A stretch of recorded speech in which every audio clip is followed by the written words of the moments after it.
down and humiliate us. Look at what they did to us. Those people that they assembled, about 400 of them, and called them Boko Haram. Do you understand? Do you know that they kicked them one by one?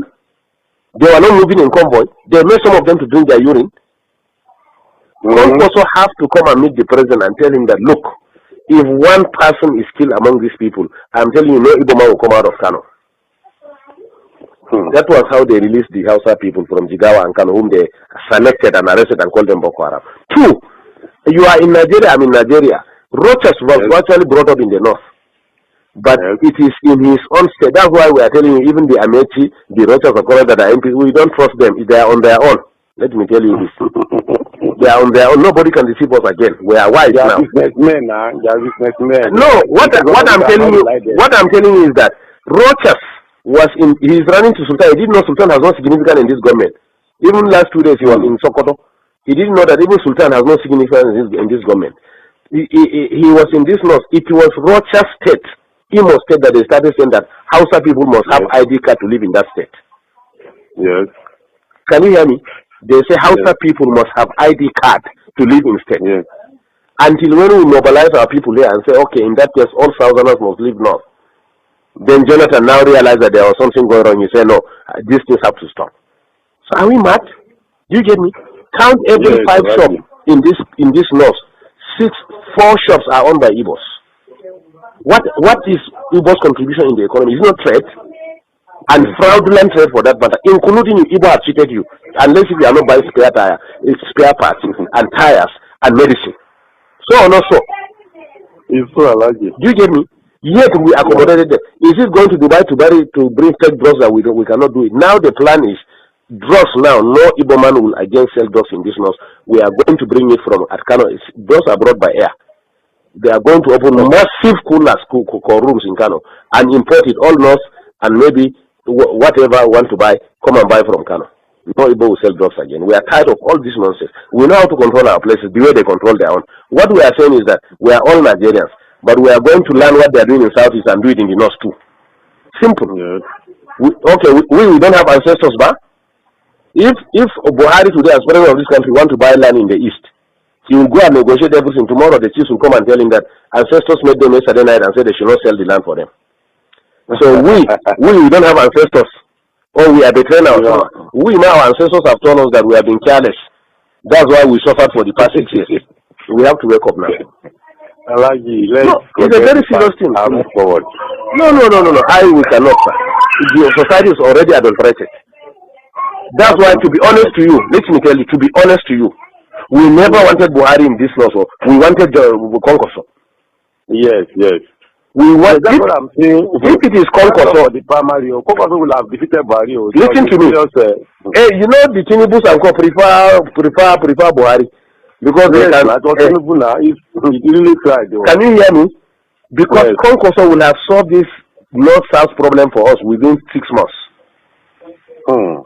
In Kano, Konkoso gathered all the Igbos and told them that all these drugs that he closed all those fake drugs they are selling in Kano. They know him now.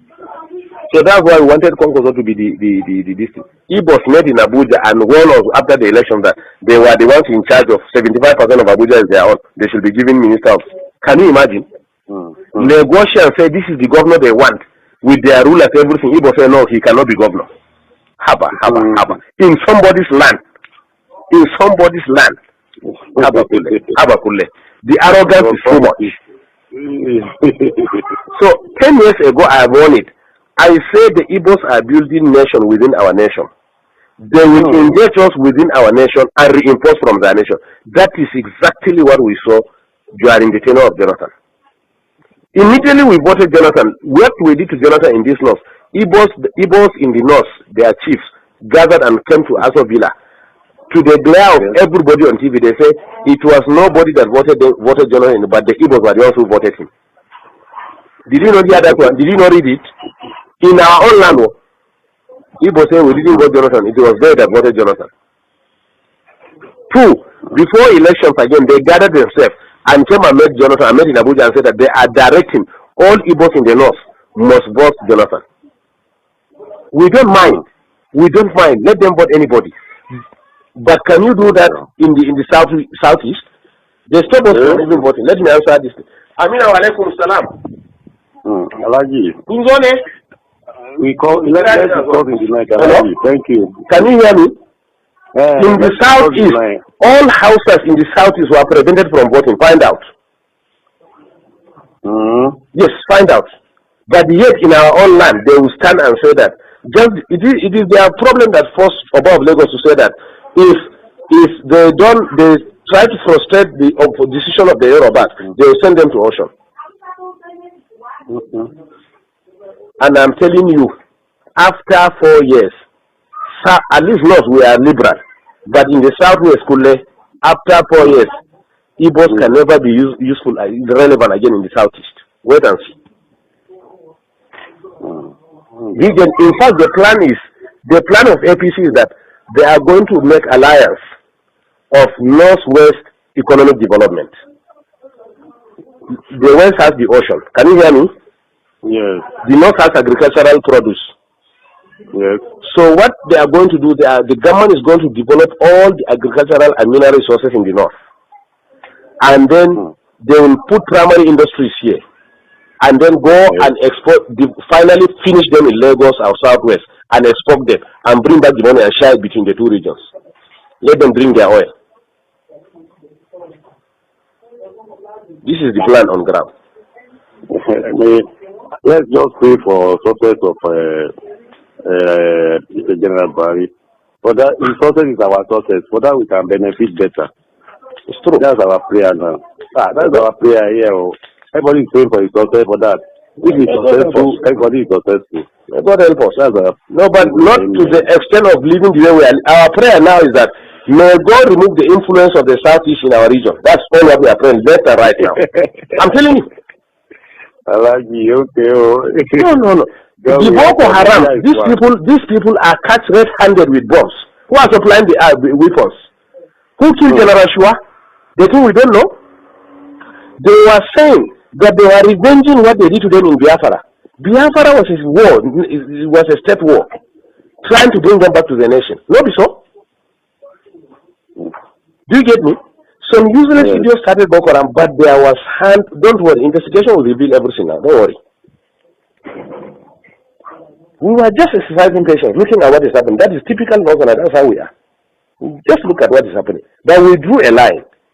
2014, 2015 they call it. It is the end of it. Whether anybody wins or don't win is okay. That was our decision, honestly.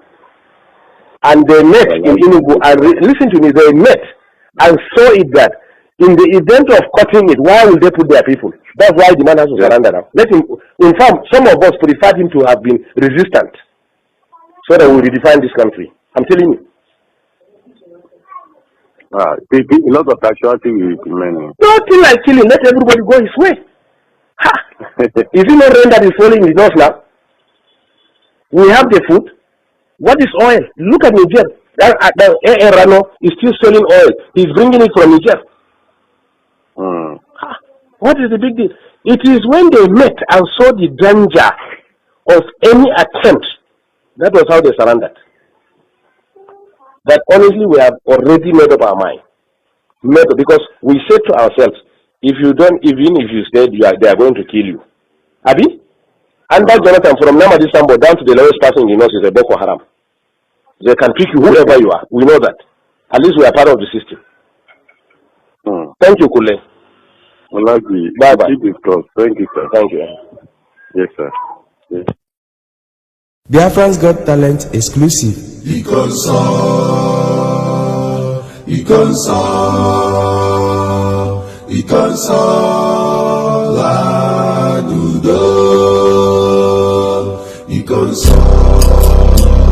As we continue the very great and talented, with the challenge of God, including prayer himself.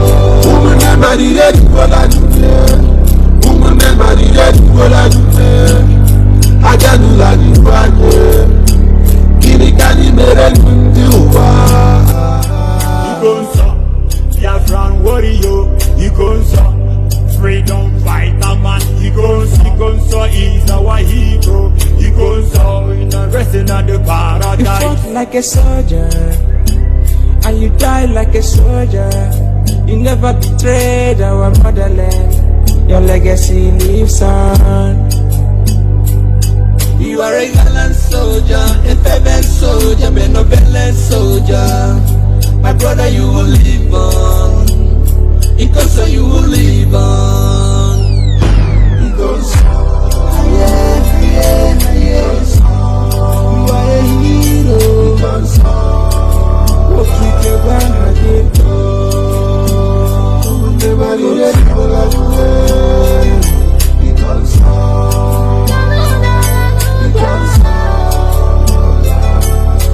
to their parents, because it is appointed unto man to die on the once. It is the way you die. It is the way you exit the The sudden death is unbearable. I feel the pain from my innermost heart. It's just hard to say goodbye, my hero.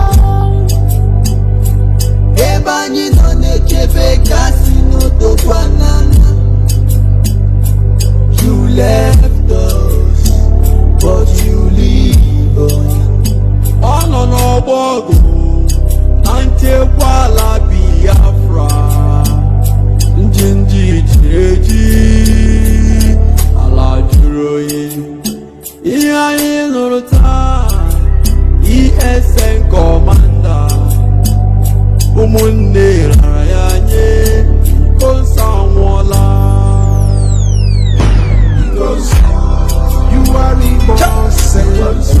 You offended nobody, but they choose to keep you. You offended nobody, but they choose to keep you.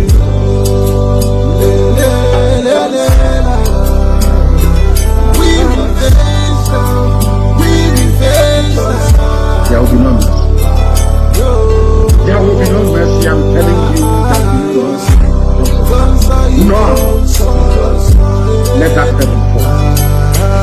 Let you all perish according to the will and the vision of God in the evening. Because your death will be remembered.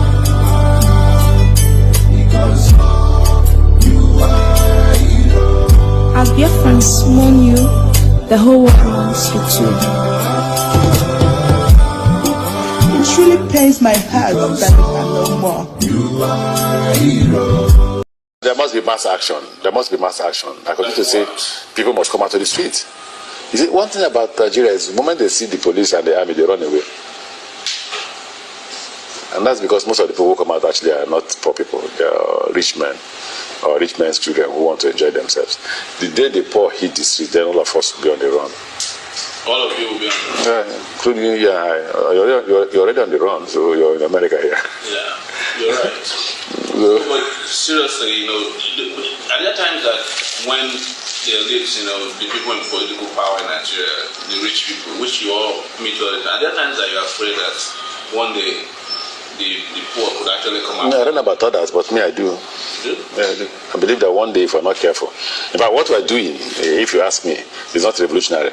What we're doing, the 7 of us and the rest governors who support us, is to save the ruling class from themselves.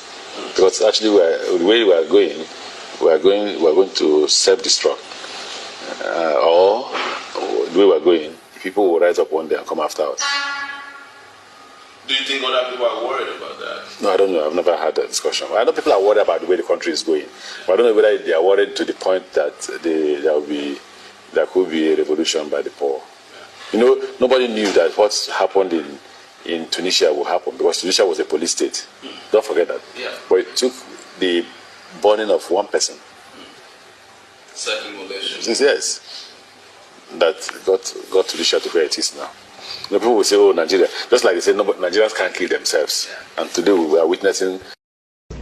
And when you are willing and not afraid anymore to pay the price for freedom, don't let this white man tell you that violence is wrong. Every damn thing that he got it by being violent. killing people, raping and robbing and murdering. He's doing it as we speak. And then he has the nerve to come and tell us that violence and hatred won't get it. Don't buy that. He's worthy to be hated. Worthy because of the evil that he does. God hates. I don't know why man think you're better than God when God in the Bible said he loved Jacob but he hated Esau. In the Bible he said no man can serve two masters. He'll love one and hate the other. They have made us little sheep that they can walk over and run over, but when we decide it's over, and we should make that decision, it's over, we're not taking it anymore, and we cannot pass on to another generation the legacy of our cowardice when we know the problem and won't move to erase the problem. That's our fault. We gotta change. See, one of the things that our ancient people knew, yours and mine, when it got to the point where they would be extinguished, they had to fight.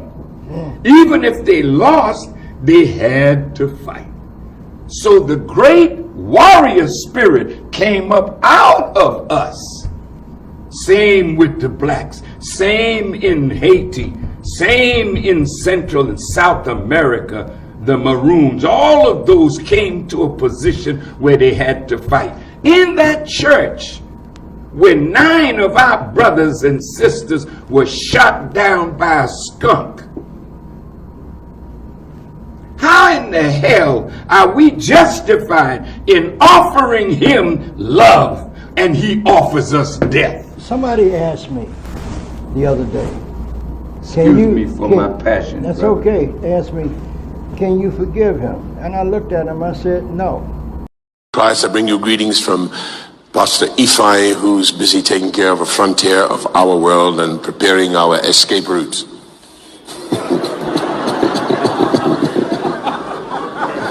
If you don't have a plan B, I know you have faith, but I have faith too, but I have a plan B. And with technology, I can speak to you from anywhere in the world. Get yourself a plan B, whether that's an Okada to Cameroon, or a flying boat or speedboat as we call them, to Seme-Border, or a hole in the ground, a bunker. Get a plan B, because these people are crazy. They're nutters, the whole bunch of them.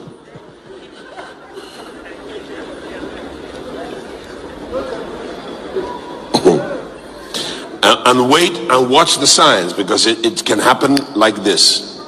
God concern about the ineptitude and the inability of the APC-led government to arrest the drift to anarchy of our nation at this time.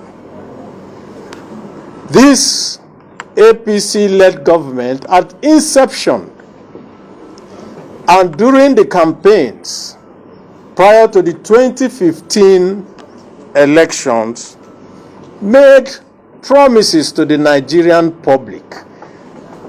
The first of which that they were going to deal with security and that there will be nothing like security challenges within their tenure.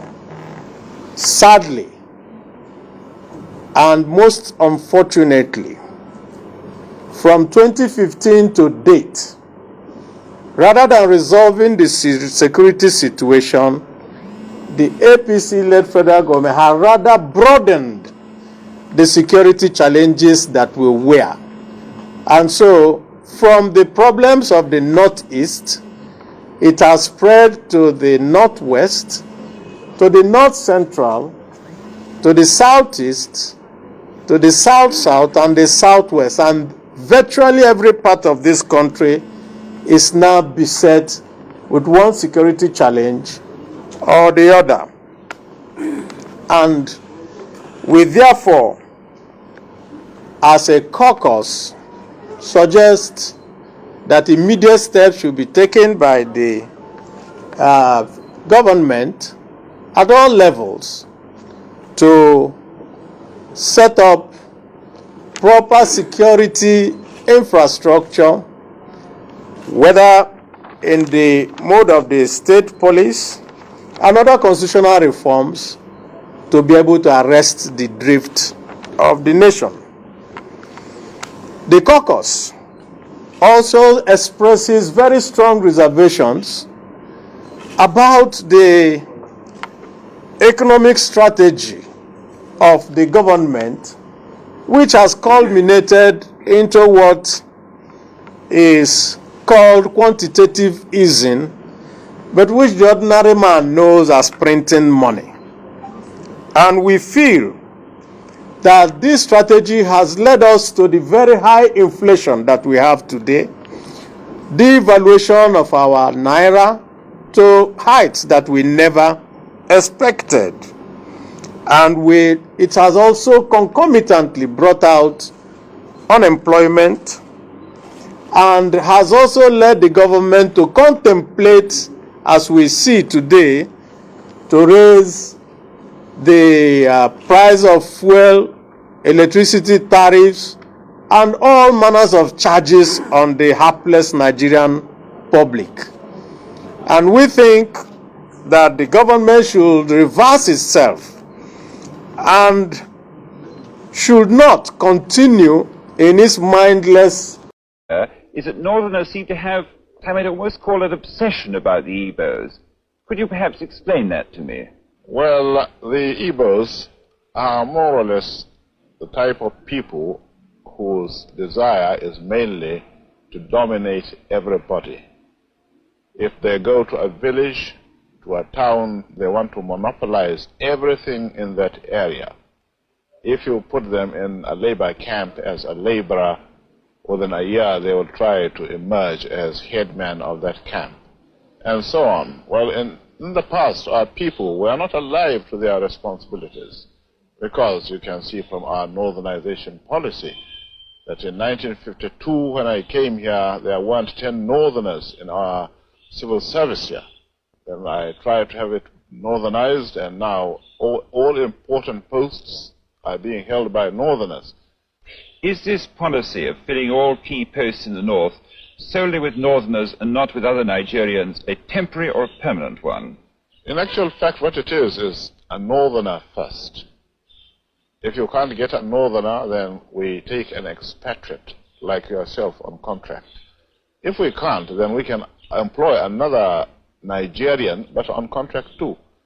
This is going to be permanent, I should say, as far as I can foresee, because it will be rather dangerous to see the number of boys who are now turning from all our learning institutions, coming out with having no work to do.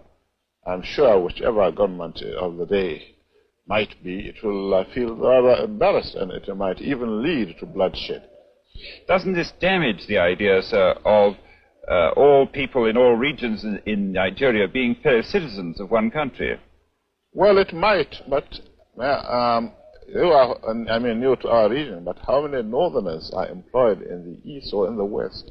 The answer is no. And if there are, there may be 10 laborers employed only in the two regions. Radio Biafra. I'm going to do August, to your Buhesibido. When you get caught right, I don't see Bido. All now consassin or Genesis. Oh,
Nsogbu nsogbu Boko Haram nsogbu ụwa zuru ike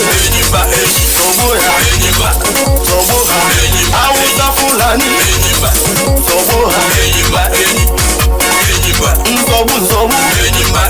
nsogbu ole mgbe mụ na nwanne m dere abịrị ego ife ajụ narịrị anyị ewo mụ na nwanne m dere nwanne pụta n'ụzọ ree nwanne ka anyị tigbuo Hausa ndị na-amara Chukwu tigbuo ha nsogbu ha zona ka anyị tigbuo Hausa ndị na-amara Chukwu tigbuo ha nsogbu ha zona anyị ga-etigbuo Hausa ndị na-amara Chukwu ndị na-ekweghị na Chukwu ama bụ eze anyị ga-azọda ha n'ala wee kọọ ha ọkọlịsị. And then we know that one with God is with majority. If God be with us, who can be against us?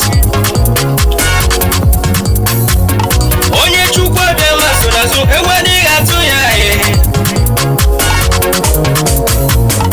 onye Chukwu okike kwụ n'azụ enweghị atụ ya Director Nnamdi Kanu Chukwu abịa ma ọ bụghị n'azụ. Indigenous people of Biafra Chukwu abịa masị n'azụ I can hear the Lord saying, do not be afraid of your enemies. The Boko Haram you see today, you shall see them no more. Hausa Fulani jihadists, you shall see them no more. Says the Lord Almighty, I am with you. We must get to the promised land.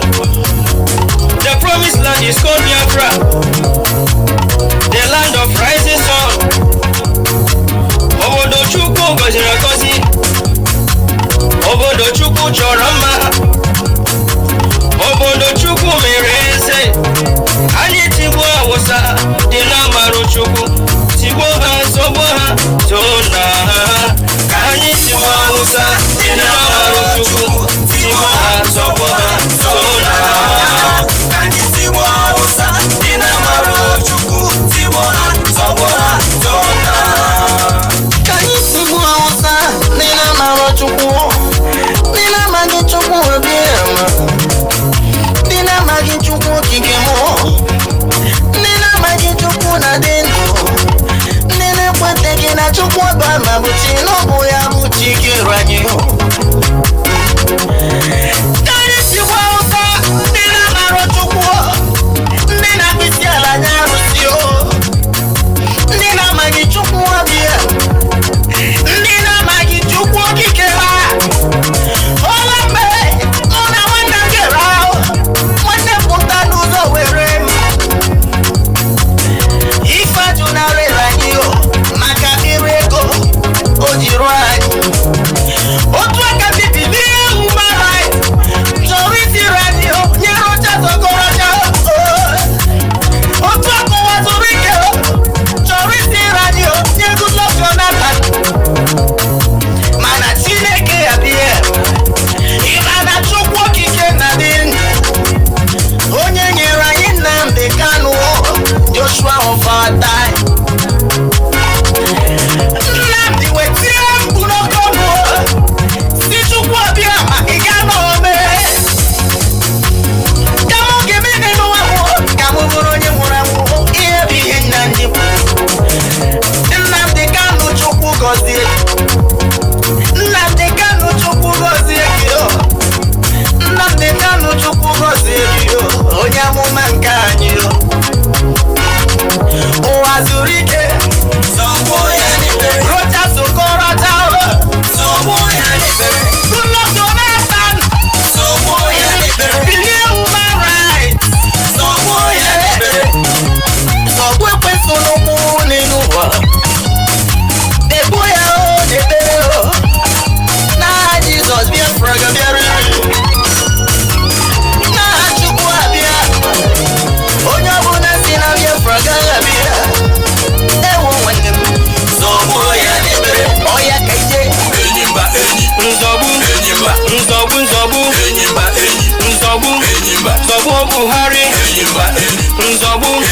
Zobu Sanusi, Nzobu, Nzobu, Nzobu, Nzobu, Zobu Tunibu, Nzobu, Zobu Hameji, Nzobu, Rocha Sokrocha, Nzobu, Odu Zokalu, Nzobu, Zobu British, Zobu British.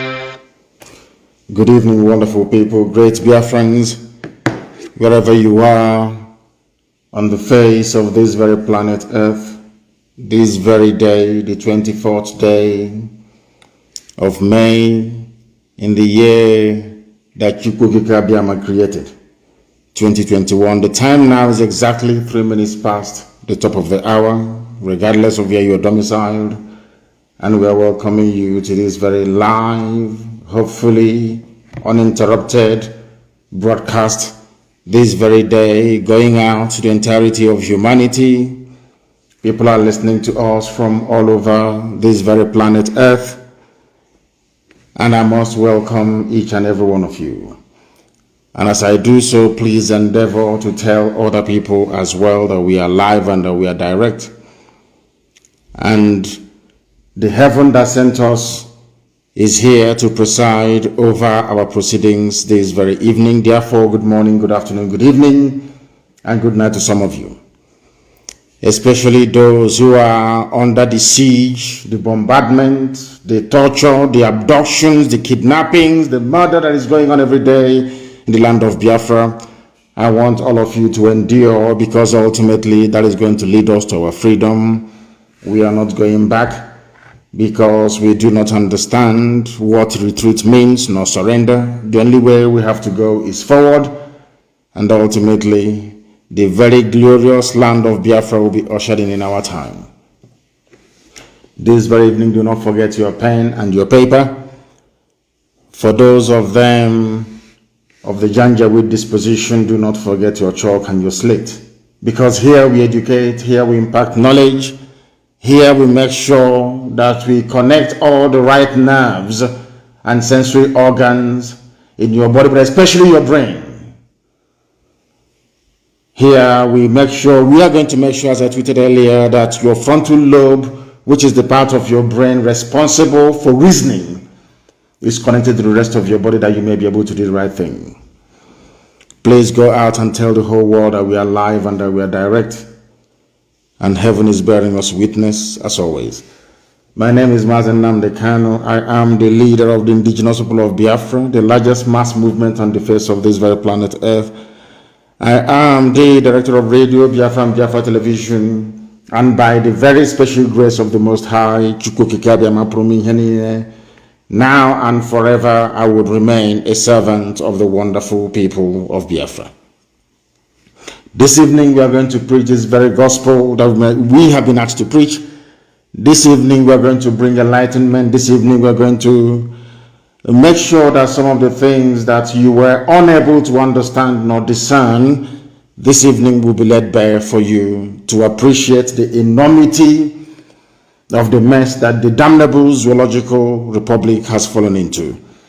But before that, we are going to pray a very brief and a very short prayer in the language of the ancients, because our land is the very oldest habitation of man on this earth.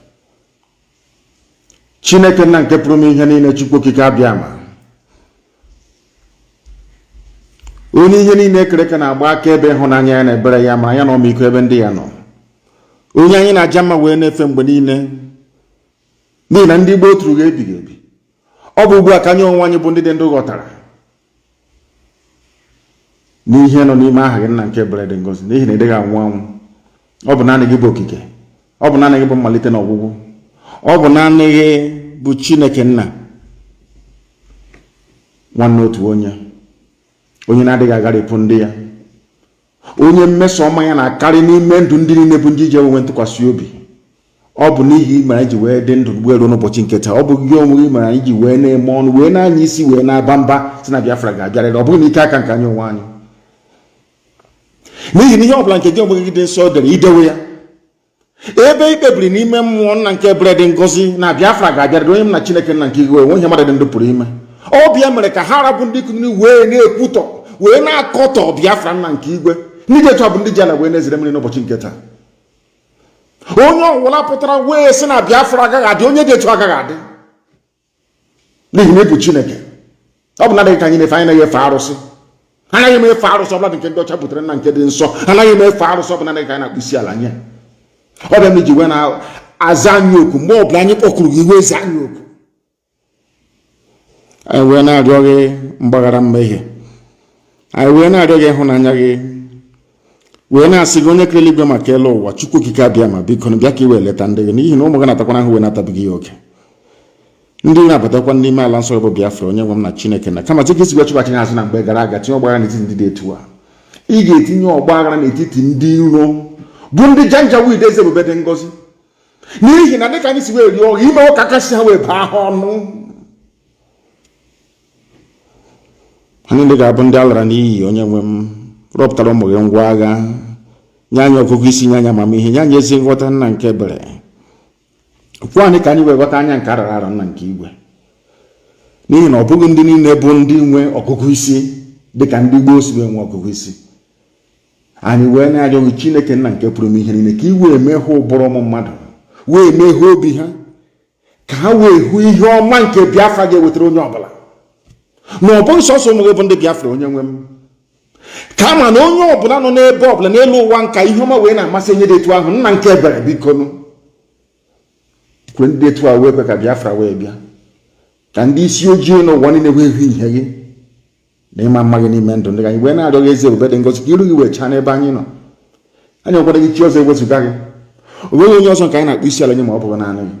Anyị wee na-arịọ gị n'abalị nna nke ebere n'ụtụtụ ehihie abalị, n'ihi na ụmụ gị gbasara ka ọgbaka n'ụwa niile, ka i wee kpọkọta ndị gị n'oge niile mgbe nnọọ ọbụla ji alaghachi na-apụ ya dị nsọ. Biko nụ mere anyị amara bịa ka i wee nye anyị Biafra na ndụ na-abụrụ gị n'ọnwụ. Onye nwe m na Chineke nna, lekwa aja niile nke anyị na-achụrụ gị eze ebube dị ngọzi. Anyị wee na-asị gị onye nwe m na Chineke na onye bi n'ime igwe, onye ọbụla anyị na-ahụ na nzuzo, onye na-ahụ obi mmadụ dị ndụ nna nke igwe, onye dị anya ozi nke anyị onwe anyị na-aga, nara otuto niile na nrube isi niile, nara ịja mma niile, ịkpụ isi ala. Onye nwe m, nara otuto n'elu otuto nna nke ebere dị ngọzi, ka ọ ga-abụ na ikpete mazụ ụwa niile ga-asị n'ezie n'ezie na ụmụ Biafra bụ ụmụ Chineke. Anyị ga-aja aha nsọ gị ma mata oge ma gọzie onye kere eluigwe n'ụwa ugbu a mụrụ mgbe niile ebighị ka anyị na-arịọ gị ise ise ise. Ọkwa n'ozi ọma Chineke ka anyị na-agbasa. We are here to preach the gospel of heaven, the gospel of truth and redemption, because as always we are incorruptible, without blemish, whiter than white and whiter than snow. That is why we defend the truth with every vigor. That is why you cannot go anywhere and hear that these people at one time they derailed, because Elohim is with us. We must proceed this very evening. We must proceed to preach this very truth. I am starting this very day with a very simple warning to those of you that occupy government houses in the entirety of Biafra land. I know that your masters and your lovers in the north, the Fulani Janjaweed, I know all of you are under pressure to try to do the bidding of the oppressor, to try to do the bidding of your masters. But I must warn you, and warn you very, very imminently. Hope Uzodinma of Imo State said that he has arrested over 400 suspects in Imo State alone. 400 suspects. And I want Hope Uzodinma to understand this evening that we know where you're holding them. You have converted part of Ikonso House into prison cells. And I want people all over the world to understand what we are trying to explain this evening very, very clearly. Hope Uzodinma, the Sarkin Fulani of Imo State, the Supreme Court Administrator of Imo State, imposed by Abakiari, the late Abakiari, a servant of the Janjaweed Fulani Caliphate, is arresting our people and locking them up inside government house in Owerri. Before tomorrow you start complaining and start talking your rubbish as usual, I want you to ask Hope Uzodinma if you feel that those who are arrested right now, over 400 of them in government house, including 3 pregnant women, 3 pregnant women inside Ikonso House, which is the government lodge in Imo State. 3 pregnant women are being held by Hope Uzodinma. Because tomorrow some of you suffering from the very advanced form of Hausa syndrome. I don't call it Stockholm syndrome anymore, because Hausa syndrome is even worse. When Fulani conquer you, they subjugate you, they oppress you, you wake up in the morning and you start loving them. I call it Hausa syndrome, not Stockholm. Stockholm is too foreign, too Western, it's too mild. If you are close to anybody serving in the Imo State government, if you're close to any APC high-profile politician in Imo State, you must warn them, and warn them tonight. Hope Uzodinma is holding our people in Communicado. These are Biafrans, some of them with no link to IPOB, no link to ESN, nothing. 3 pregnant women are in Imo State government house, Ikonso House, this very day. In detention, in our land. Women born in our land, married in our land. 3 of them are pregnant. Out of, it is over 700, he's saying it's only 400. They are keeping in government house. They think we will forget them, so they can slaughter them and sell their parts, as they usually do. He has surrounded himself with Fulani Janjaweed. They have come in the guise, even including terrorists, in the guise of army and police. But we know that these are the people they call repentant terrorists. As I asked the other day during my interview, that some people have said is a landmark interview with Dr. David Masanga, I made it very clear that nobody anywhere in the world, including the British High Commissioner, can distinguish between a normal patriotic Nigerian soldier and a Fulani terrorist in uniform. Nobody can make that distinction. That is why they must all be regarded as terrorists, all of them, regardless of who they are. Because some of you have very shallow reasoning, and this evening, as I said earlier, we are trying to connect. There is a part of the brain that the other animals do not have. It is called the frontal lobe of the cranium. The frontal lobe, you know, the part of your brain in front of your skull. It is called the frontal lobe. That is where every critical thinking takes place in a human being.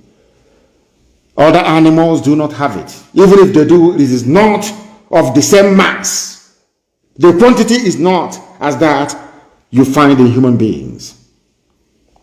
We are reasonable people. And I want Hope Uzodinma to understand that he is holding people in Communicado, holding them. You are not the law court. Sarkin Fulani of Imo State, you are not a law court. You people claim you operate a democracy. You arrest people, you don't try them, because you know you have no case against them. That is why you cannot present them before any properly constituted court.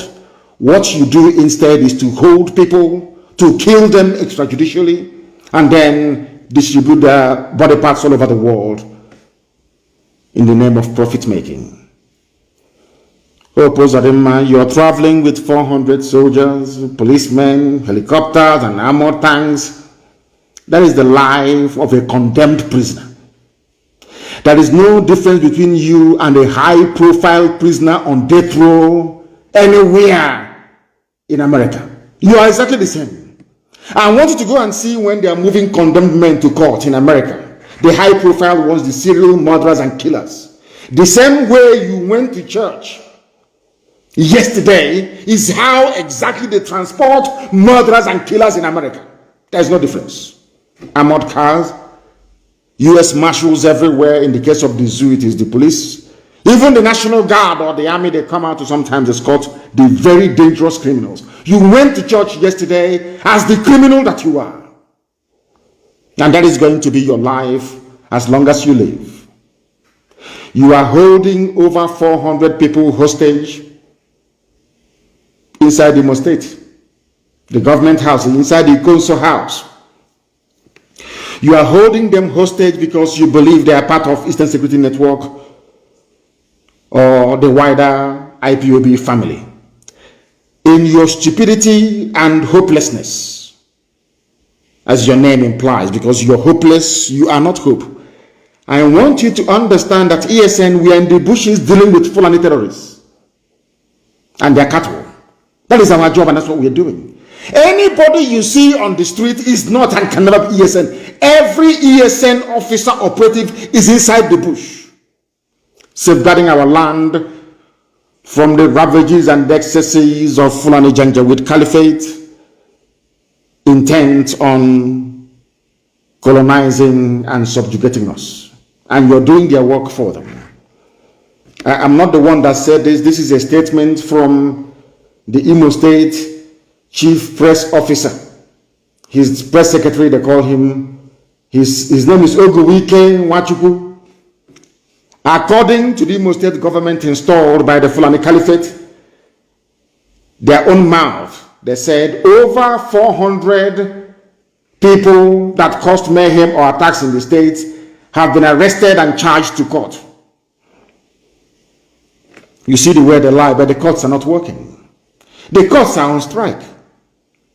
I want them to understand that they're dealing with people who are infinitely more intelligent than they are. These people are being held in cells and in prison holding centers inside the government house itself in Owerri.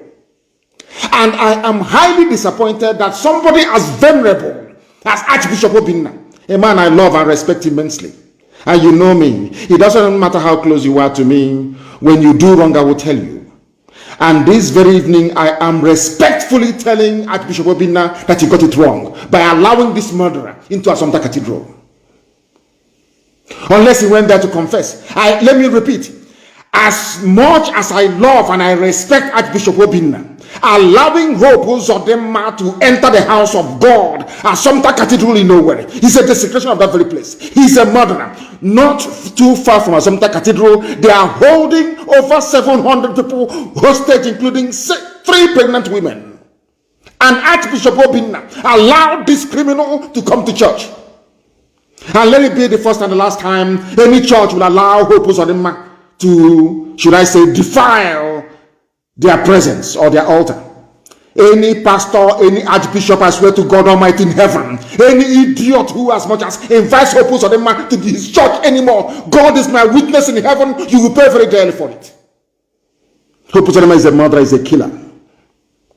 I don't want Archbishop Obinna to repeat this type of thing again. Hope Uzodinma is a killer. The era of seeing nonsense and tolerating it has come and gone in our land. We confront evil when we see it. How can you allow this man to come to your church to confess his faith or whatever he was doing in your church? You allowed the murderer, somebody who called terrorist army of Nigeria into his own state to kill his people. And an archbishop allowed him to come to church, Roman Catholic Church for that matter. It's an abomination. A desecration of Assumpta Cathedral in Owerri. Archbishop Obinna is a very intelligent man, a skilled theologian. I don't know for the life of me why he would allow this vagabond criminal, ex-419er, to enter into Assumpta Cathedral. I have no idea why he would allow it. Is it because of money? You tell us and we'll give you money. If the Catholic Church wants money, IPOB will give them money. What Archbishop Obinna did is wrong.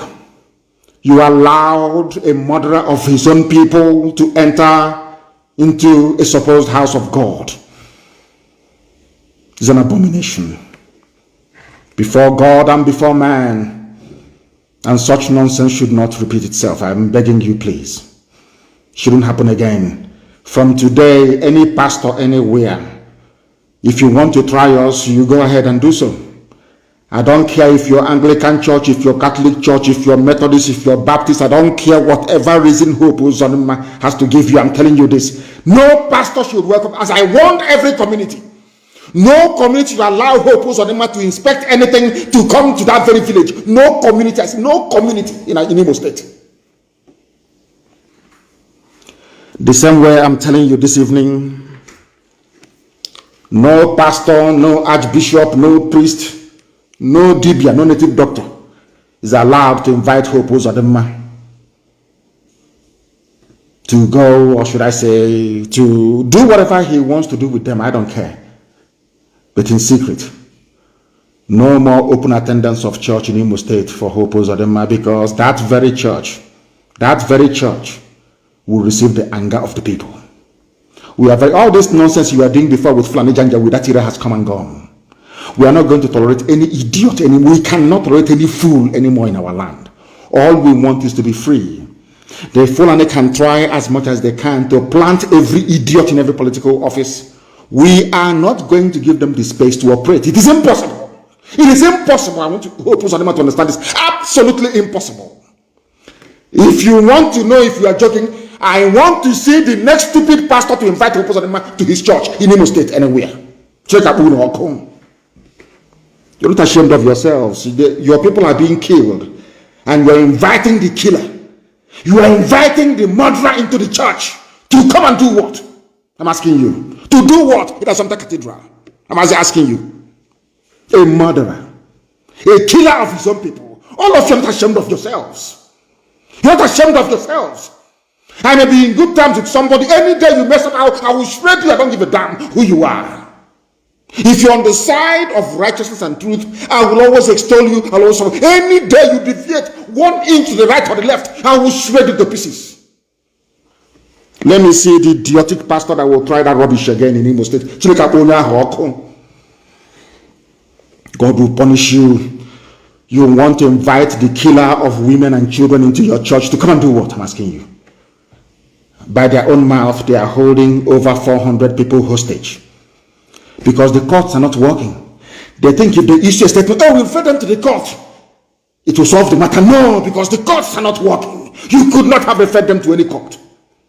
And in your stupid, 1999 constitution is clearly stipulated. Once you're holding on to somebody for 2 months without presenting them before any competent court of law, they should be set free on bail. That is what the law says.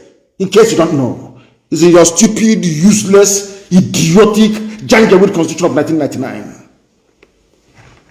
By their own mouth. I will tell you what they said. Listen very carefully. Over 400 of those who carried out the threats on the state in the past has been arrested. And I'm asking them to publish the names of those they arrested before they cut up their bodies and send their penises to China for wonton soup. He went on to say the good thing is that 70% of them are not Igbo. They think they're dealing with children. They have no brain. That's what I think. We know we are little children. If 70% of them are not Igbo, where are they from?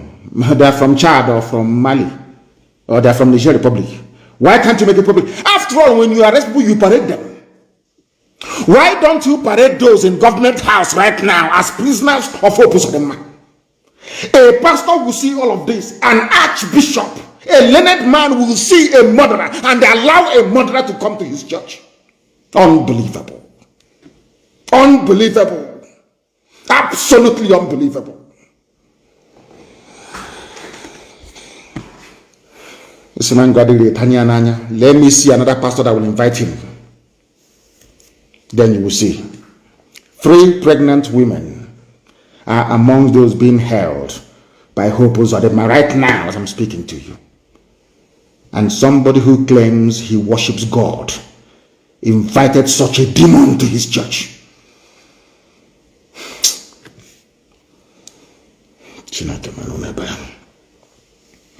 I don't blame some of these people. I blame those that support them. I blame those that brought this very barbaric, almost satanic government of Fulani Caliphate, APC, into power. People that knew that these same people, Fulani Caliphate, are masters at shielding their own murderers and killers, who formed ISIS in West Africa province. I'll come to that later. Who were the earliest sponsors of Boko Haram. Isn't that the same Alin Dume that is talking rubbish about restructuring and self-determination? Who are the owners of killer headsmen? Who brought bandits into the country called Nigeria, the zoo? Who brought them in? Why is it that police cannot stop Fulani headsmen killing people anywhere, even as we speak in Benue and in Plateau states? Right now, as I'm talking to you, they are killing people, sacking villages. You will not see the army, you will not see the police. And people read these things every day on the page of newspapers and they take it as nothing. There is nothing. They kill people in Benue, okay. Hi, this country now, wow, that's all you can say. In the night, you call yourself a human being because you cannot reason. You are in a country where the government is actively supporting people that they themselves brought in to kill you. You say nothing. You are not agitated. You are not upset. You are not angry. All you do is you lament and you do nothing afterwards. And somehow, miraculously, and in our idiocy, we think, oh, the problem will just go away. Who told you that? Instead, they are redoubling and intensifying their efforts to conquer you. I don't blame them. The army doesn't work when it comes to ISIS in West Africa, when it comes to Boko Haram, when it comes to killer headsmen, which is Mieti Allah, when it comes to bandits. No, they are not terrorists. And all of you are there, 200 million idiotic people just moronically just looking every blessed day. None of you has the courage to call upon the powers that be in Asorok, which is essentially Fulani Kaba, because there is no Buhari, to say to them, oh, why don't you label your own people terrorists? That is why Hope Uzodinma gave them the impetus to come to Imo State, to bomb Imo State, to kill people, to put us through exactly the same thing we went through between 1967 and 1970. And somebody as learned as Archbishop Obinna allowed that fool into Assumpta Cathedral.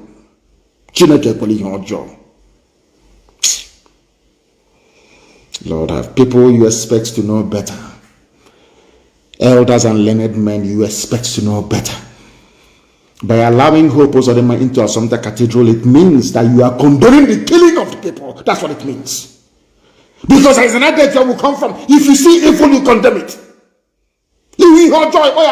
How can you allow Hope Uzodinma into Catholic Cathedral in Owerri? What for? I'm asking you. A murderer and a mass murderer and a killer of his own people.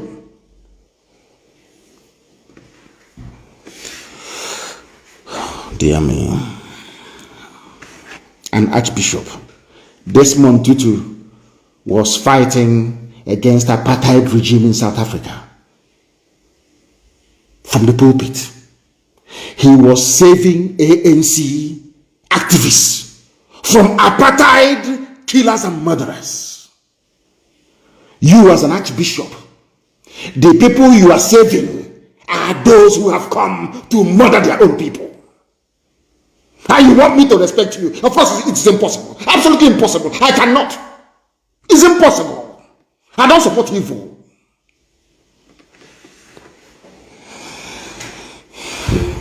Oh, God.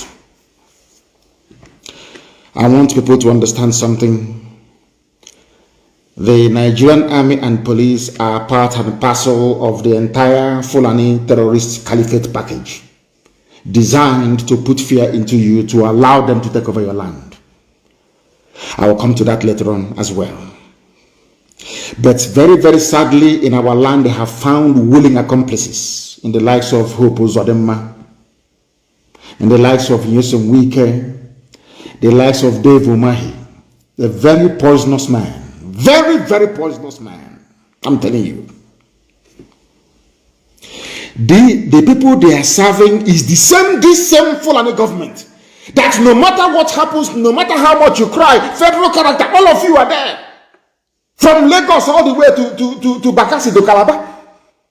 From Bonny, from the island of Bonny, all the way to heaven knows, maybe Katsina Allah somewhere, or to Jos. All of you are just there. You complain every time federal character, they don't obey federal character. Every position is compared. The next day they appoint another Fulani man to another position. And after 4 or 5 hours, you tell me, let Nigeria move along together in unity. And this evening I want to ask you, does your frontal lobe work? You know that part of the brain that has to do with reasoning, critical thinking and reasoning. Are you sure it's working in your brain? Are you sure it's working? Because I am no longer sure that it is working in most of you.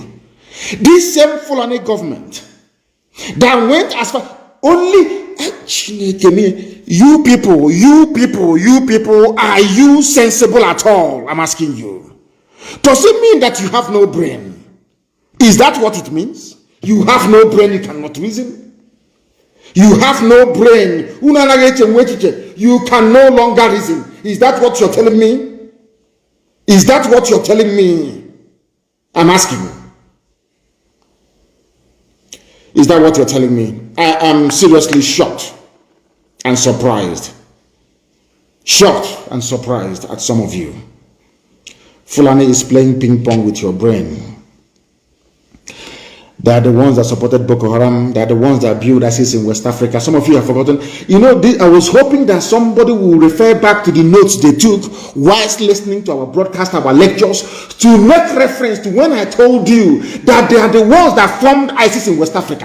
Buhari, when he was alive, was the person that singularly brought in ISIS into the zoo. And I told you that he went and took the child, the first son of Mohammed Yusuf, the founder of Boko Haram, and gave him leadership of ISIS in West Africa. And I told you that they did it in order to try and divide Boko Haram. Did I not tell you that many years ago? How come some of you don't even make reference? When I ask you to bring your pen and paper, some of you even forget, you don't even bother bringing them. I warned you and I told you, what they are trying to do, or what Buhari tried to do when he was alive, was to divide Boko Haram into two. He failed. He went and brought ISIS. Released al-Banawi from detention and made him the overall commander of ISIS. Do you know that Nigerians are coming, people that claim they want one Nigeria, Fulani people that claim they're opinion leaders, they come out on the pages of newspaper and say the government should support ISIS to defeat Boko Haram. I can't. And there is an intelligence that I have, I will give you people later. You'll be shocked. You will marvel at what is happening in Nigeria. You will be shocked to your bone marrow as to what is happening in that zoo called Nigeria. I'm telling you the truth. This same Fulani government that is so biased, to the extent that they are the ones paying their own criminals, they call them bandits, these are murderers and killers, these are terrorists, sacking villages even as we speak. They give them money, they give them everything, they give them police protection. And I want to tell you what happens to the police also, where Fulani people had in the past ravaged and sacked villages. They are also burning down their police stations in the north, but they won't report it. It is now very clear to everybody that Nigeria police and army, they are part and parcel of the problem that you're going through. But you are too foolish, you are too myopic, you are too blind, your brain is not working. That is why you cannot connect all the dots to understand what the Fulani Janjaweed has in store for you. Who are the ones that started paying bandits in Nigeria? Is it not this APC Fulani government? Who are the people that said don't call them terrorists anymore, call them bandits? Is it not the same APC government? Who are the ones that changed the name of refugees into IDPs? Is it not the same APC government of the Fulani Janjaweed Caliphate? And all of you are just there, moronically and idiotically defending your stupid one Nigeria on a daily basis because you are foolish, because your brain cells are not working properly, because you are incapable of reasoning, because you lack discernment, because you lack the ability to reason properly. The same people that cannot do anything in the north are busy bombing. Let me give you an example. They are bombing Imo State. Is that not correct? Every bombardment everywhere. Around this world, Obo, Mbano, Etiti, all everywhere is under bombardment by Hope Uzodema. the same man that a whole somebody like Archbishop Obinna allowed to visit his church. Oh, Chineke. Even Archbishop Obinna of all people, you allowed a murderer, a killer of his own people, to come to your church. My goodness. As they are busy bombing and bombarding Imo State, ask yourself, all this, I tweeted it earlier today, you can see that ISIS is now holding open community meeting in the north. No bombardment from anywhere. And later on, you will hear that angry youths in Niger State are burning police stations because they now know that the police, they are also part and parcel of the security problems they are having. No bombardment, only in Imo State, only in our land. And somebody is telling me that Hope Uzodinma should be forgiven. Is that what you're telling me? Of course not. They can never, ever be forgiven. They must understand that. Nigeria is a place where real terrorists, killers, and murderers, rapists are being pardoned and reintegrated into the army and the police. Whereas in Biafra land, once you're a young man or woman, you are a suspect marked for death. And people think we can see all of those things and somehow we keep quiet. You think if you're ranting and writing your rubbish every blessed on social media, somehow will become swayed, somehow will stop. No, we're not going to stop. You're dreaming. For how many years now? What have you people not tried to stop us? Has it worked? Will leave to Kenya. The more you write all this your junk and all this your rubbish, all this your all this nonsense that you keep writing all the time, the more enthused and energized we become. We know that what we are doing is working. We know that what we are doing is working. I want you to search every police station. Now, Hope Uzodinma said that 70% of those responsible for the so-called insecurity in his caliphate, Imo State, they're all foreigners. Now, let us do a very simple experiment. I want people, he said that 70% of those they arrested so far are foreigners. And we know they are. But I want to ask you a question. Has anyone seen any foreign inmate of any prison in Imo State before? You claim they are foreigners, you've arrested them. Are you saying that if we go to Imo State prisons tomorrow, all the prisons in Imo State, we will now find these foreigners there? Is that what you're saying? Because if we go there tomorrow, there is no foreigner there, that means you're lying. That means that you are killing your own people in order to please your masters. If there is no Fulani man in any prison anywhere charged with terrorism, or any Miyat, let us be very specific, Miyetiala, anywhere in Nigeria serving any prison sentence, that tells you all you need to know about Fulani people and their mindset and how they intend to make your life a misery. If you keep on shouting as idiotically as some of you do sometimes, one Nigeria, the unity of our country, our great nation. Who told you Nigeria is great? When, where, how? Because you're living large in Abuja and in Lagos, that makes it great. Typical black people. Now, this evening, please, I want you to pay very close attention to what I have to say. In Nigeria, both their presidency, whoever is wearing Buhari mask, the military, the police, and the Miyetti Allah leadership are all in this game together to protect Fulani killers and murderers. I have asked our people this, especially Igbo people. I want to ask you this thing time and time again. When Ozowani was attacked by Fulani people, hundreds of people slaughtered, was there any Air Force raid of the nearby bushes? It's a simple question. When Nimbo massacre and slaughter occurred, did the Air Force take off from Enugu to go and search for them and destroy them? Did the governor of Enugu State ever open his mouth to say, oh, destroy them, or go and crush them? No, never. That tells you all you need to know about the mindset of these people that you call your political leaders. But in Biafra land, they have been killing innocent people. Nobody will ever say anything. They went to war. I think about 3 years ago, no, 4 years ago, 2016 at Mpo, for no reason. This is one thing that the Efulefu Brigade, or somebody called them the multi-purpose Efulefu, and their Yoruba counterparts, the sophisticated morons, the idiots in Yoruba land that keeps writing rubbish all the time. The Igbo Efulefus, the intellectual, very hopeless and very useless. No one has ever asked the police and the army the question, all those people you killed at Mpo in 2016, what did they do to you people? A simple question they cannot ask. Without provocation,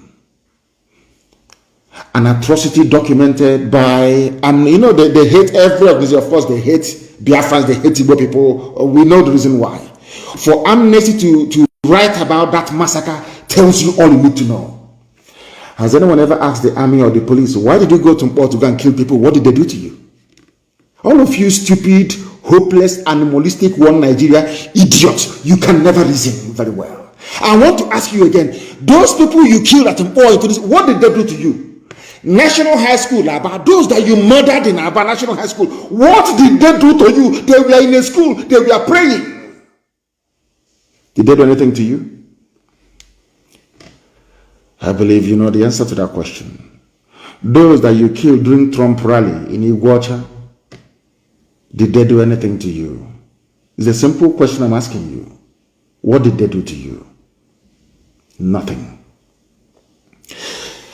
Now that some people, although I don't support what they are doing, now that some people have risen and they are very angry, and they are avenging the death of their own people. All of you are busy yapping your rubbish all the time. There is security here, there is security. When they were killing innocent people, was there security? What do you call it?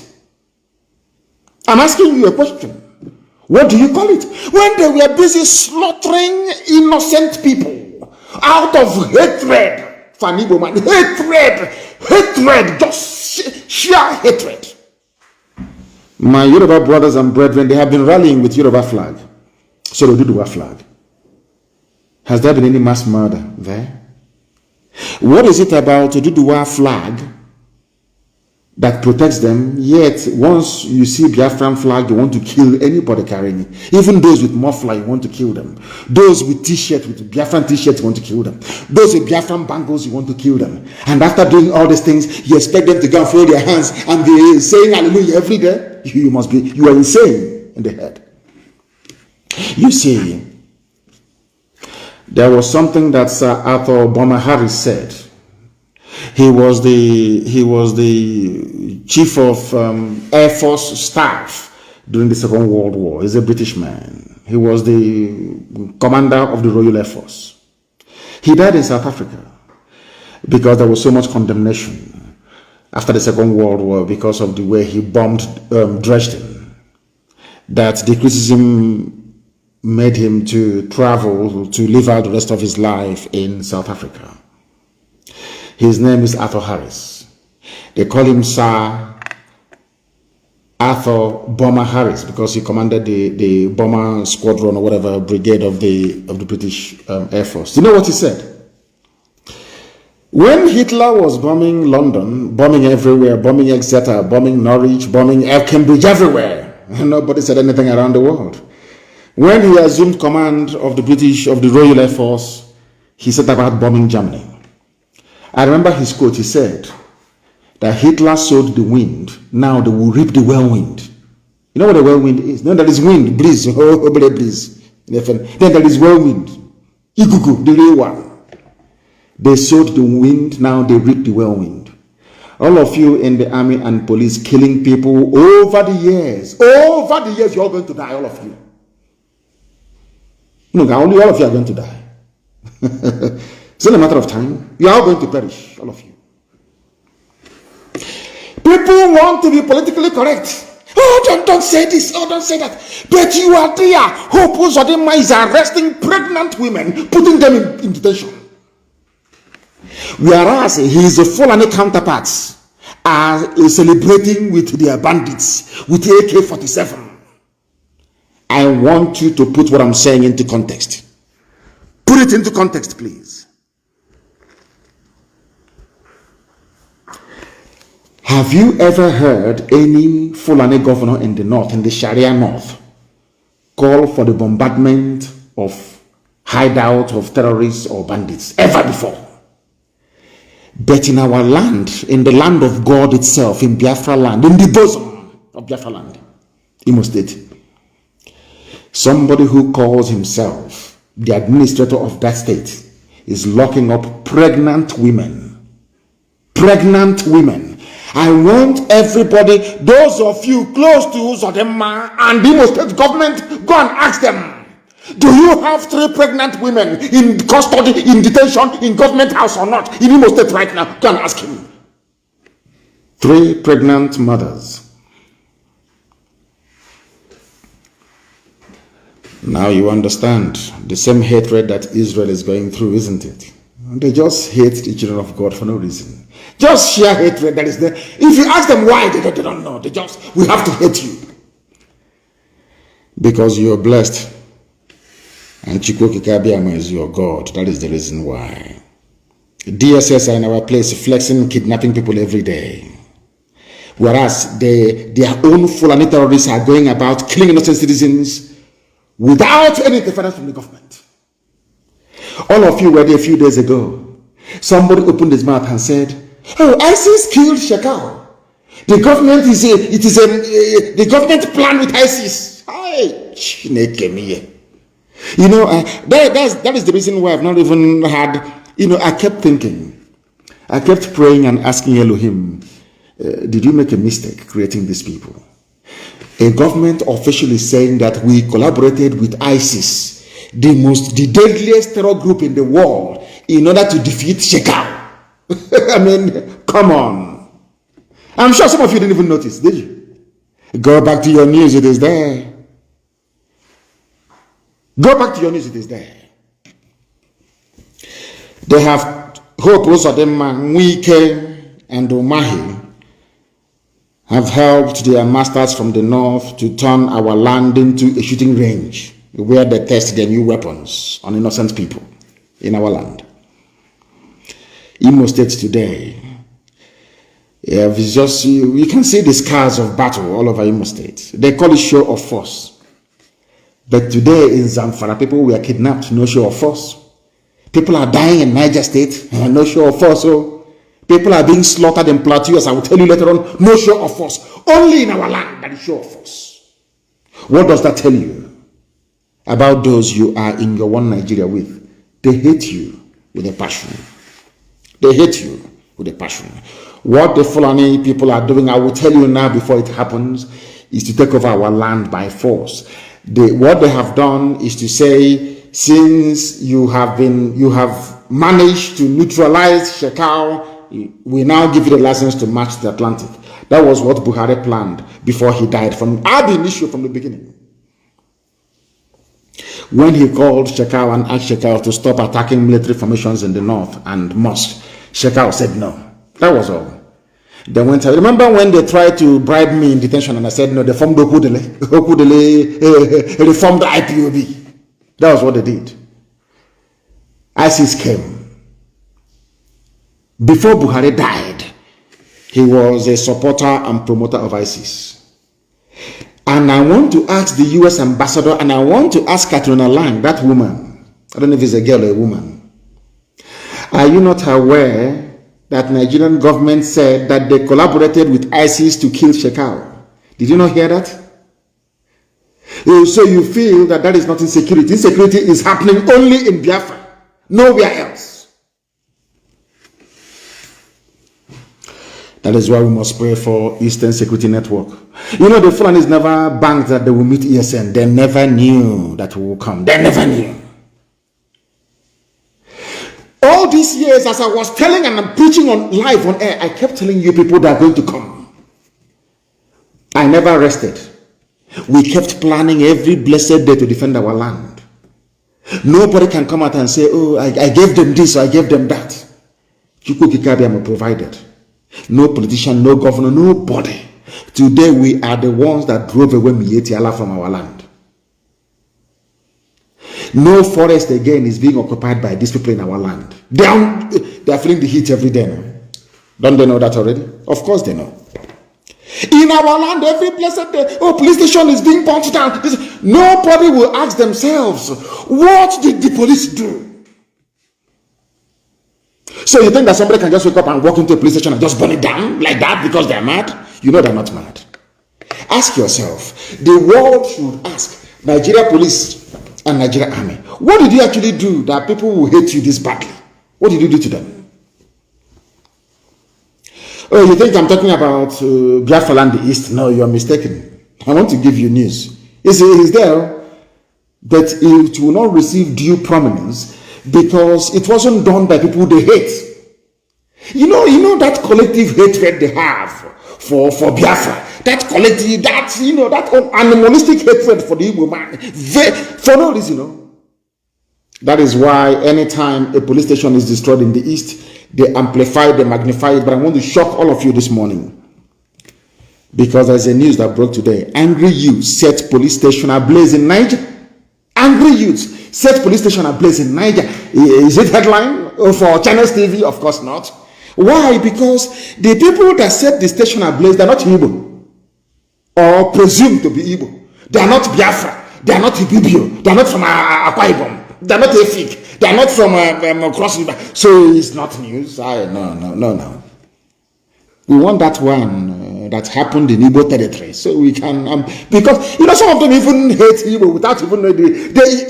Even when they begin to express their hatred, they don't even know that they're doing it. Example is here. Protesting youths on Monday, being today, vandalized and burned Gauraka police station in Tafa, local government area of Niger State, over the abduction of 15 persons by bandits. Why did they burn it down? Because the police did nothing. The police are working with the bandits. And I want to tell you that in Niger State that's been under siege, 15 persons were abducted. The villagers from a place called Gauraka went and burnt down their police station. Instead of the police to protect the people, the police are busy protecting terrorists, Fulani terrorists. Because the DPO is Fulani. IG of police is Fulani. Area commander is Fulani now. Don't you know that? Are you following what I'm telling you?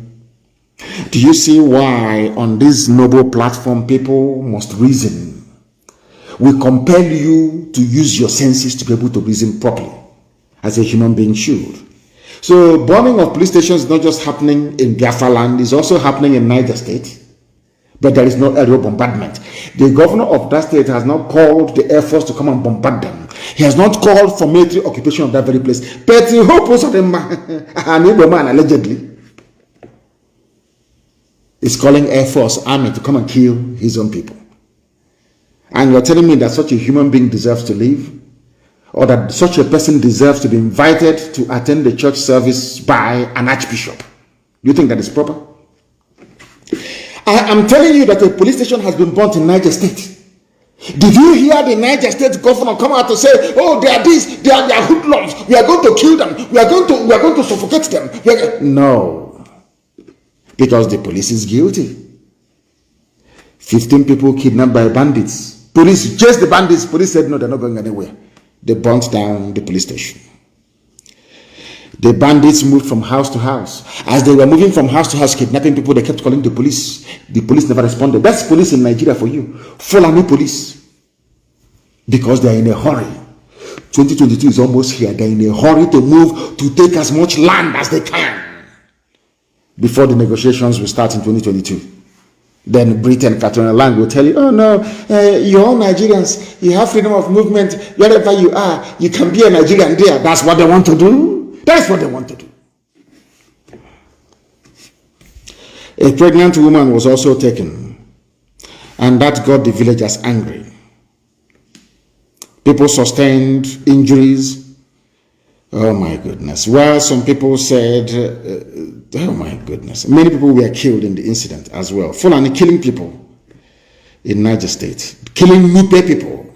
They call them we Northerners. Who said you're Northerners? You are Nupe from Niger State. You are not a Northerner or anything. You are Nupe, and Fulani people are killing you. But in order to smoothen over the whole thing, they say, people are killing Nigerians. No, it's Fulani killing Nupe people in Niger State. They came to our land, they came to Biafra to kill, and we said, no, you cannot kill us. If you, instead of you to kill us, we'll kill you. Now they brought in their army and their police to be killing innocent people, abducting innocent people. The youth were protesting over what they termed as the increasing spate of abductions in Suleja and Tafalogo government area. They took to the road on Monday to block the Kaduna-Abuja Express Road. The youths went further to vandalize the police station and set it on fire. It is not headline news, is it? Because it's not those that committed this very crime or this very act. They aren't Igbo people, so why magnify the news? It's just just a news you come across and you move on. You cannot magnify it because Igbos are not involved. The government of Niger State, I'm waiting. Maybe tomorrow they'll start a real bombardment, but I know it's not going to come. Compare and contrast that behavior by the Niger State government to what Hope Uzodinma is doing. And then you get the perfect definition of an efulefu. Did it stop there? No, I have not finished. I have not finished. I want to let the world understand what is going on in a damnable zoological republic. One day, the police station burnt down as motorcyclists and police clash in Lagos. In Lagos, oh. Tinubu, are you listening to me? In Lagos. In Tinubu's Lagos, police station was burnt down. Are you people aware of this? A police station in Ile-Epo bus stop, Okeodo, on Lagos Abeokuta Expressway was on Monday, the same day, set ablaze. Because there was problem between motorcyclists and the police. Everybody now knows that the police is the problem. Fulani Nigeria police is the problem. Fulani Nigeria army is the problem. We don't know where the terrorists are. Those you put in the police and in the army, where are they? Those who claim have repented. Now working for ISIS. Now working for Boko Haram. You see how Fulani people are playing with. You know, sometimes I blame the editors that we have. Somebody said that Fulani have taken over their hometown in Oka. I don't know the place. I don't believe that is possible. In Biafra, and of course, it's not possible. It's not possible. I blame newspaper journalists. I blame some of you for half-educated, dim-witted people that went through, sadly, you know, somebody wrote a very moving piece that when people go to school in Nigeria, they go through a system of miseducation. They're not educated properly. A people without a sense of history, without a sense of perspective. They don't know where they're coming from, therefore they don't know where they're going. My good friend and brother, and happy birthday to him, Dele Momudu, who is 61, incidentally is the same age as Nigeria or older than Nigeria. Dele is older than Nigeria. Isn't that bizarre? Or around about the same age as Nigeria. So, if you want to make a reference point, you start from 1960. Everything before 1960 doesn't exist. In other words, you're confused.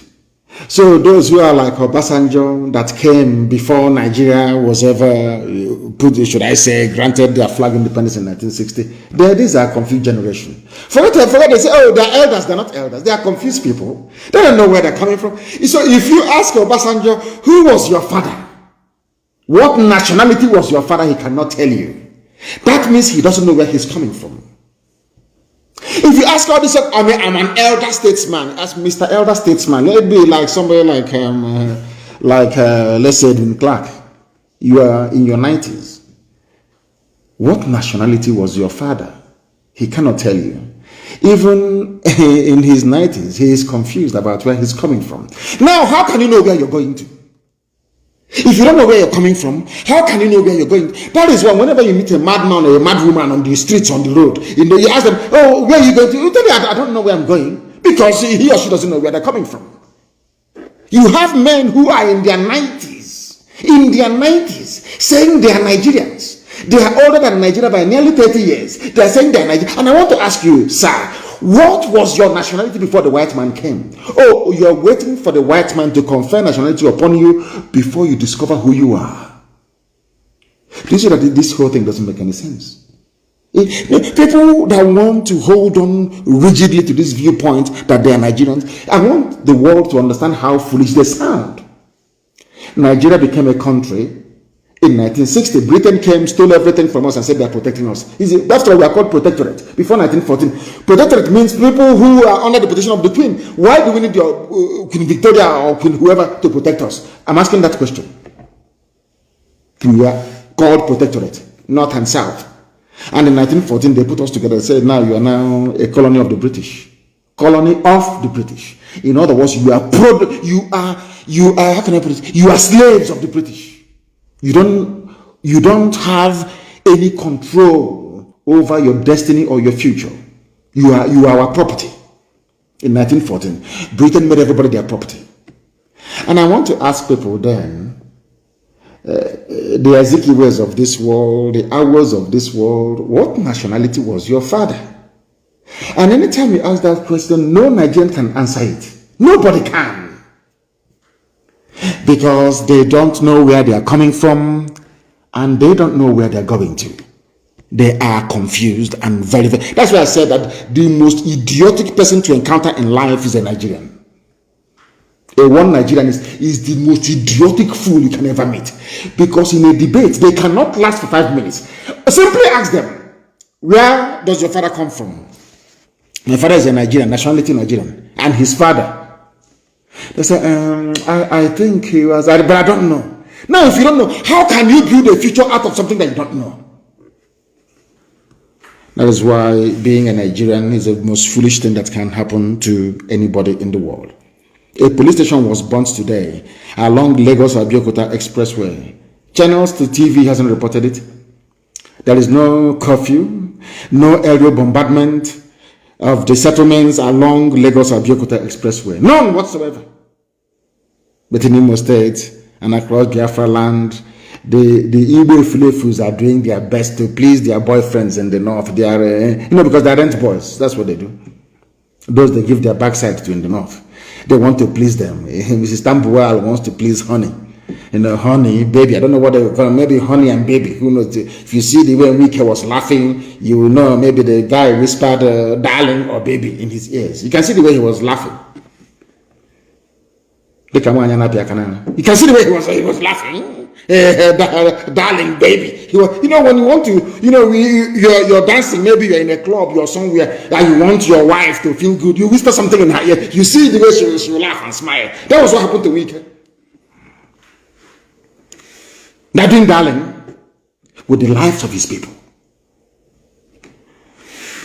But we're not going to let them. Let me remind everybody there was a police station burnt down along Lagos-Abeokuta, but no aerial bombardment of Yoruba land.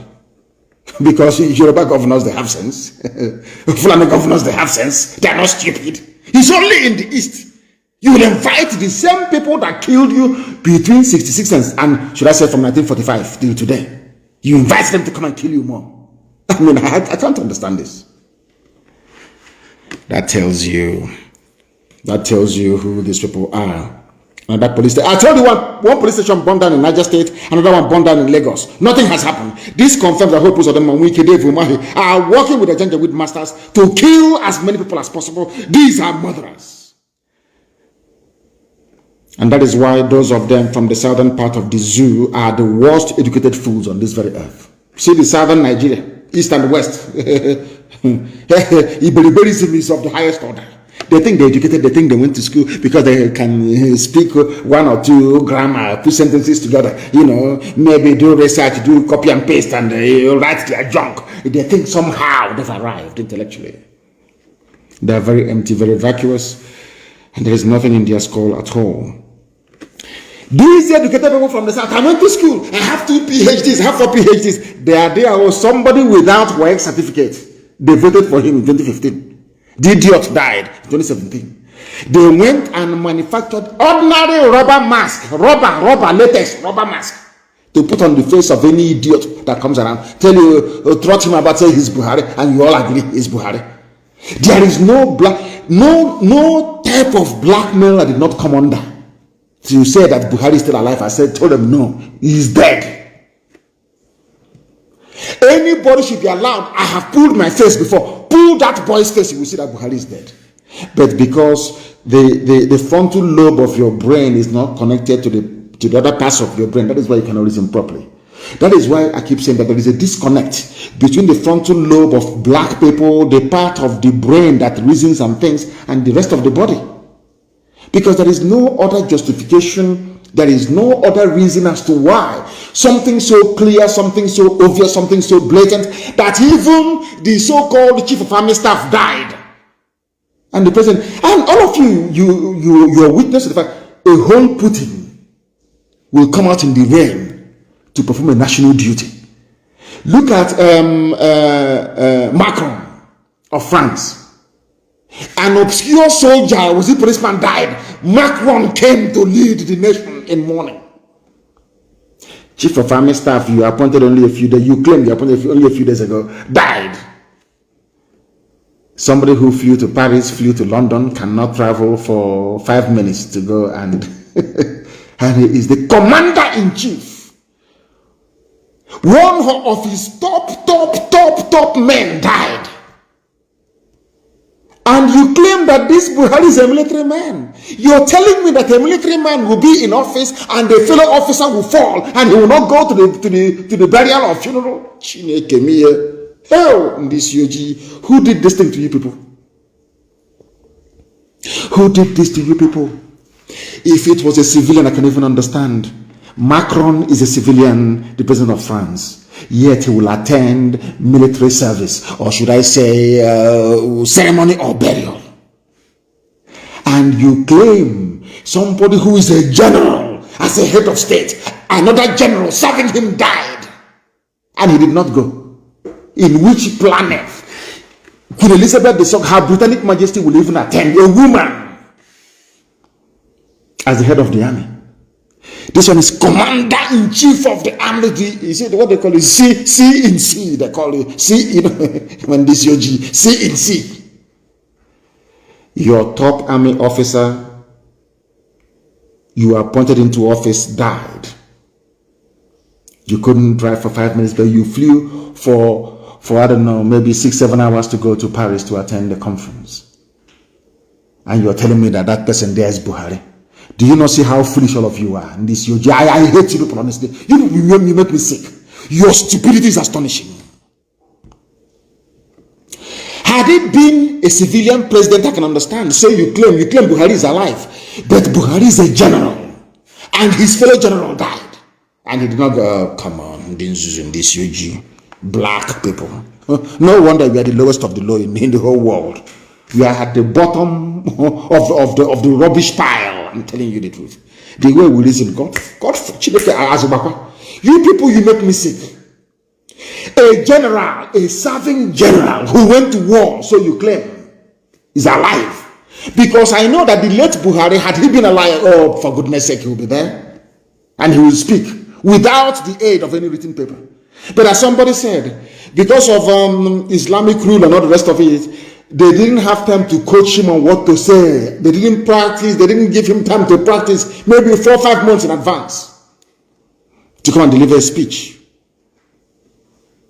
And you're telling me that after this display of idiocy by the person you claim is Buhari, white people will take you, a white man will respect you as a black person. You're joking.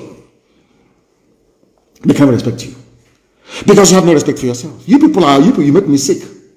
A general, not a civilian president, a general. He was a general. And the man he appointed only 2 or 3 weeks ago died and he couldn't go. And I tell him, he's Buhari, he's not, he's shy. Hey! There is no Buhari. The late Buhari would have attended the funeral. There is no Buhari in power, for goodness sake. You dumb monkeys from Africa. You make me sick. Every day I ask God, are you sure it wasn't a mistake? Your God, don't make mistake. But are you sure black people, when you were thinking about them, are you sure there wasn't doubt somewhere? I have never seen a people as foolish as this. I have never seen in my life. A general, head of state, commander-in-chief of the armed forces, The chief of armed forces, chief of army staff died. And the dead cannot bury the dead. A dead man, Buhari. Aisha has gone on the ground as usual. Dubai. Here are suffering. She's a little girl. I'm older than her. Aisha is only 50 years. She has to. I'm not asking her not to enjoy life. She's more than welcome to enjoy life. But stop deceiving the people. The educated intellectuals from the East and their counterpart in the West, the sophisticated moronic brigade in the West. You see what you have done to yourselves. Only the Fulani. A Fulani man can become a major general without fighting any battle. Do you know how the only military accomplishment of Ibrahim Atahiru, the late chief of army staff that was buried, was 2 days ago or whatever? Do you know the highest battle he has ever fought in his life was to invade my house, as a result of which my parents died and 28 of my men? That is the only thing, because they sent him to Borno and he messed up. You don't know that? Ibrahim Atahiru, you don't know that? They sent him to 82 division in Enugu. For some of you, they say, why are Biafrans celebrating? Why won't you celebrate the idiot's demise? Who is he? Who is he? The only military success he ever had in his life was the death of my parents to invade my house. He's a general. So in his CV, if they ask him, what are your accomplishments as a general? Where did you fight? Which theater did you operate in? The only theater he fought was in Sema Faruku. I went to Nnamdi Kanu's house to invade it. I invaded his house, his compound. That's all. As a general, and he's a general. Fulani. That's what they have done to you people. A Fulani man can become a major general without firing one bullet in anger, in war. Have you noticed that all the generals you have in Nigeria, all their tour of duty is killing civilians? Have you ever noticed that before? They only promote them when they kill civilians. That's all they do. Did Nigeria manage to recover Bakassi? Obasanjo, are you listening to me, Obasanjo? You are there, the money lover. You claim you don't like money, but we know you do. After all, you were taking 1 naira in those days from MTN. Have you forgotten? That was why when you were sharing the license, you had to go and do a deal with a South African company. MTN was from South Africa. You gave the license to your brother, Adenuka, of Glo. When you scratch MTN card in those days, every 1 naira would go to Obasanjo, true or false. Oh my goodness. Zoo. Fulani, I want to ask you, all this nonsense is a general. I want to ask you, you are there to defend the territorial integrity of Nigeria, is that correct? Where were you people when Bakassi was taken from you? Bakassi Peninsula and given to Cameroon. You went there, we saw your body bags coming back through Kote Benin Road, passing on my ordinary gendarme of Cameroon beat you in Bakassi. Now, I want to know why you would appoint anybody a major general in Nigeria based on what? Which war did you fight? Have you ever won any territory or conquered anywhere for Nigeria before? But you're asking a major general because you're Fulani. Wretched cowards. Ibrahim Atahiru's only distinguished honor came when he attacked my house with troops from 82 Division. Troops, army. Came from Enugu or Hafiandu Binze. That led to the death of my parents.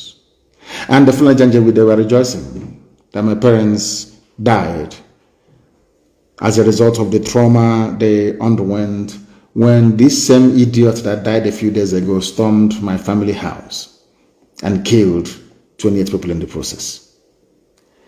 That is the same person that some Biafrans, some idiotic Igbo people will be saying, oh, we are mourning our chief. Sometimes I don't know.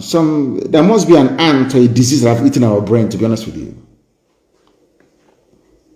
You are celebrating a man that came to kill your brothers and succeeded in killing some of your brothers. My own parents died as a result of it. You're celebrating, you say, oh, we are mourning our chief of staff. That is why I say that what you people are suffering from is what I call the Hausa syndrome. You know, after the Fulani is subdued and rendered the Hausa people useless, They started supporting everything that the Fulani man did. Are you aware of that? That's exactly what you're doing. It's not Stockholm syndrome. It's just you just fall in love with your kidnapper. No, this one you worship your oppressor. I feel sorry for some of you. Fulani. As I tweeted earlier today, let me tell you the tweet I tweeted earlier today.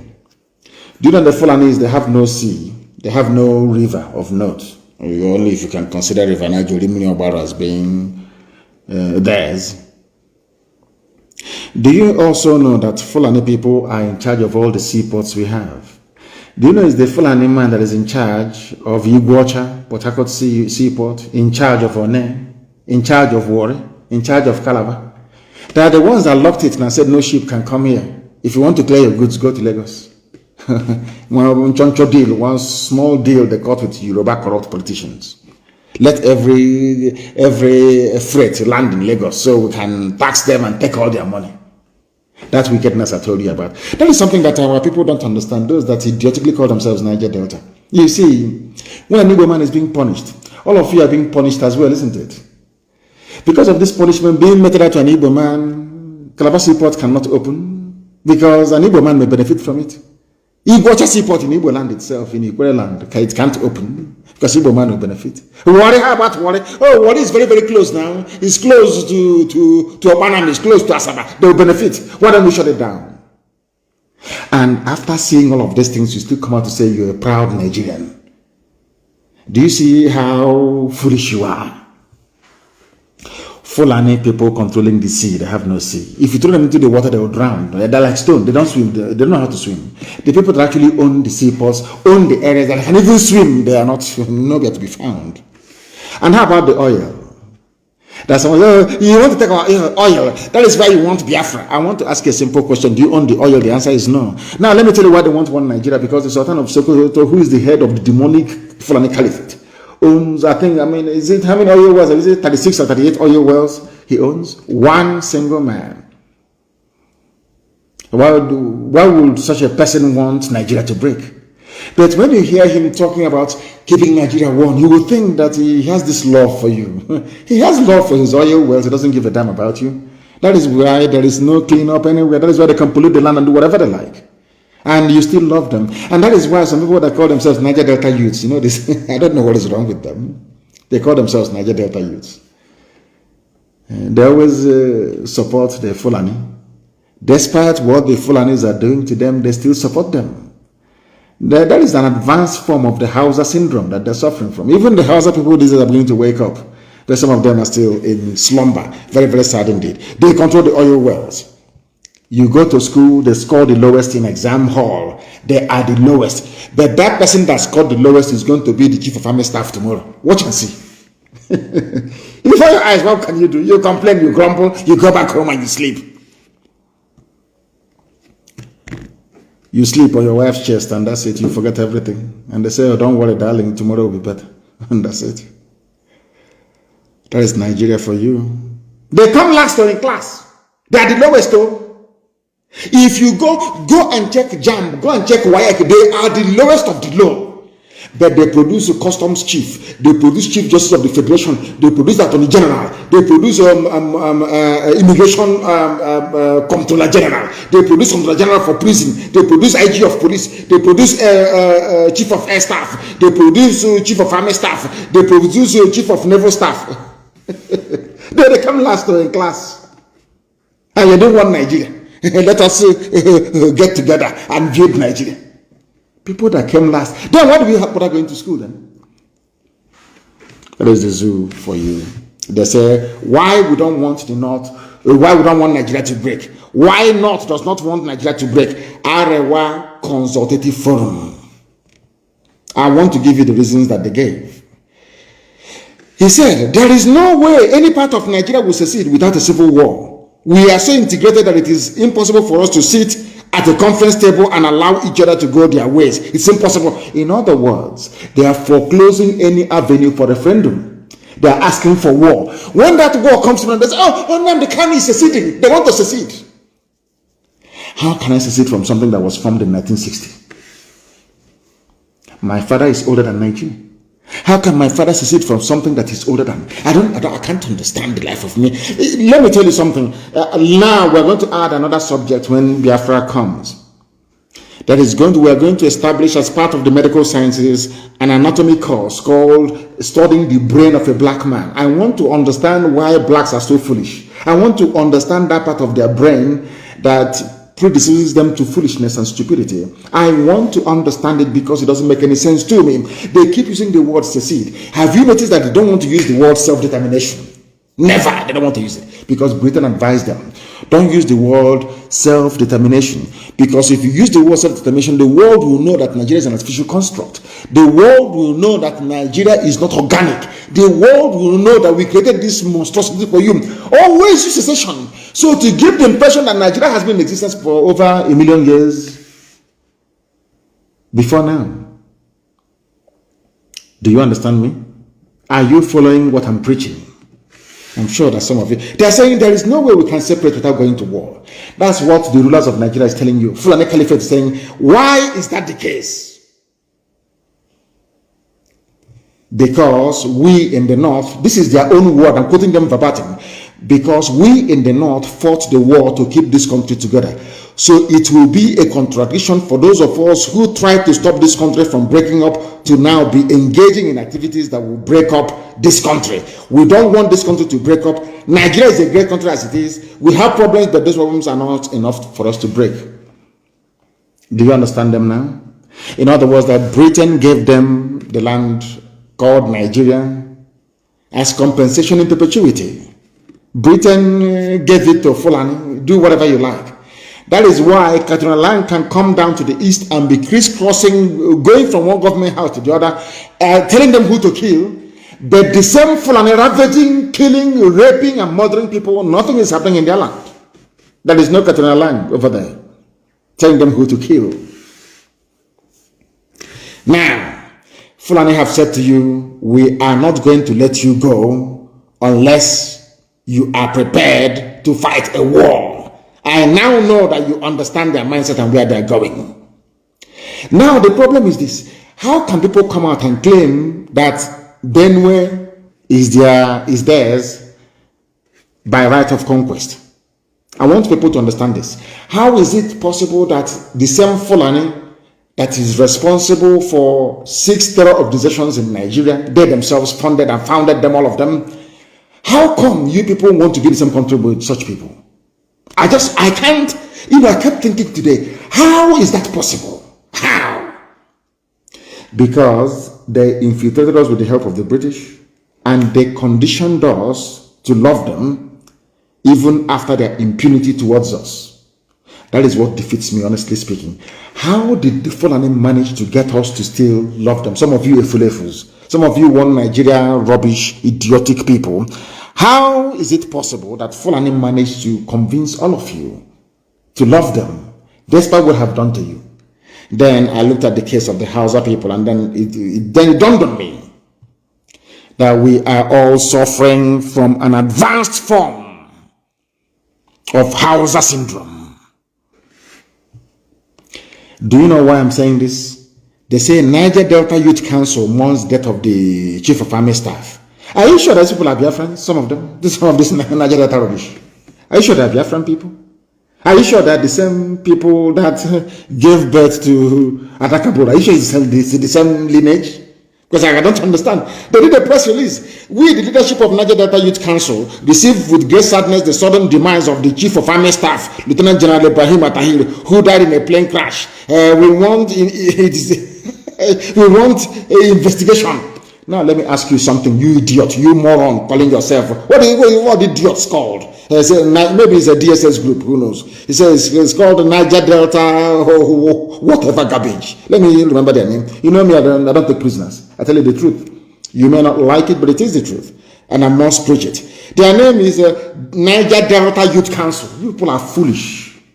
Very, very foolish. Let me ask you something. Where's Ken Serewa from? Ken Serewa is from the Niger Delta. Is that correct? Ogoni land, so to speak. Going by your own definition. After all, Imo State is also part of Niger Delta. Abia State is also Niger Delta, but let's leave it to one side anyway. When Ken Serewa was killed, How many Arewa groups issued a statement condemning his death at the hands of Abacha? Let me repeat my question to these Niger Delta Youth Council idiots. Maybe looking for money. You want to buy dry fish, maybe your kai has finished. Let me ask you again. Ken Saro was an icon of the Niger Delta struggle. Is that correct? How many Arewa youth groups issued a statement lamenting his passing or his death at the hands of Abacha? Now you understand that you are suffering from an advanced form of Hausa syndrome. It seems to me the more they oppress us, the more we love them. That is how foolish we have become. I don't know if the Northern Sharia youths ever cried when Sarawiwa was killed. The most advanced form of Hausa syndrome. Look at the way the Hausa people was emasculated. Hausa Fulani, we Hausa Fulani, until we came. After lambasting them for 3 years, consistently is now Fulani. Are you hearing about Hausa anymore? Let me ask the question, are you hearing about Hausa anymore? Hausa is gone, dead, buried, finished. Yes, answering Niger, we regret the passing of Ibrahim Atahiri, Chief of Army Staff. But you people were the same people complaining that there is no federal character in appointments in Abuja. Is that not correct? When they appoint the next Fulani man, now you complain. After a while, you start loving him. Because that is the way they conditioned you to behave. Very, very sad indeed. I'm going to go back a little bit in history. But let me start from now. Al-Banawi, this is a news headline from this newspaper. Al-Banawi appointed ISIS West Africa Province Boko Haram leader. Arrested the commanders loyal to Late Shakal. Are you following me now? The same Al-Banawi, the son of Muhammad Yusuf, the founder of Boko Haram, the person that Muhammad Buhari groomed personally to say, since your father is no more, you can take over Boko Haram. And Shekau said no, they have not relinquished power. Then, this happened in 2015. Are you listening to me? In 2015. Now, Al-Banawi was released from prison. Go back to the old preachings I made on this very boy. I met him at John Tozo's court in Abuja. He was released by the Chief Justice of the Federal High Court now, John Tozo, that they wanted to use to jail me, and I told the judge, you cannot jail me, you are a fool. It was John Tozo, the present Chief Justice of the Federal High Court of Nigeria, that released this terrorist, this killer of ISIS. This is ISIS we're talking about, you know. I have their facts and figures. Now, the Islamic State ISIS, West Africa Province, under the new leadership of Abu Musad al-Banawi, has taken over all territories under the control of the late Abubakar Shekau in a major revenge onslaught against the former, because when he grew up, he became of age. Buhari pushed him to go and take over his father's mantle. Shekau said no. This was the revenge. And how was it possible that Shekau was ambushed? Because Shekau attended a peace meeting called by Ibrahim Atahiri, the dead Chief of Army Staff. And what I'm giving you is facts. I don't have time for rubbish. We have the very, of course, maybe apart from Mossad, we have the very finest intelligence in the world. I'm telling you this, the M branch. How was it possible that Shekau was surrounded? Because they wanted the continuation of that very meeting. I told you this thing many years ago. They called a meeting, they sat together, and they said to Shekau, stop attacking mosques and Muslims. Go to the south, go to the east and take it. And Shekau said, no, we cannot take the east. I want to give you one explanation that I've never told you people before. I was very, very close to Boko Haram leadership. Are you aware of that? Very, very close to them. They told me a lot of things. Boko Haram leadership told me, I won't tell you the name of the person, told me in confidence, the person was being held at Ikoyi prison I was in Kuje because I was instrumental in making sure that people who are not guilty are released from prison, regardless if you call them terrorists, Boko Haram or not. So they loved me very much. I'm being honest with you. They were very close to me, and they told me something. Shekau told Buhari, you cannot take the East. That the East cannot be taken. Buhari said, okay. When he was alive, Buhari now said, okay, if that is the case, I'm going to divide the organization. How do you think that Shekau knew that Buhari had died? That was why he called the idiot, the little boy that parading, Yusuf Abubakar Muhammad. He knows his name. Shekau knows Buhari is dead. Go and watch, I think it was the second to his last video he made. They called for a peace meeting so they can plan on how they're going to push to the east, to take the whole of Nigeria by next year. That was, I told you before, that was the timetable. That is why this slaughter is going on now in Niger State, in Benue State, and some parts of Kogi. They're entering Kogi, maybe around October they'll be in Kogi.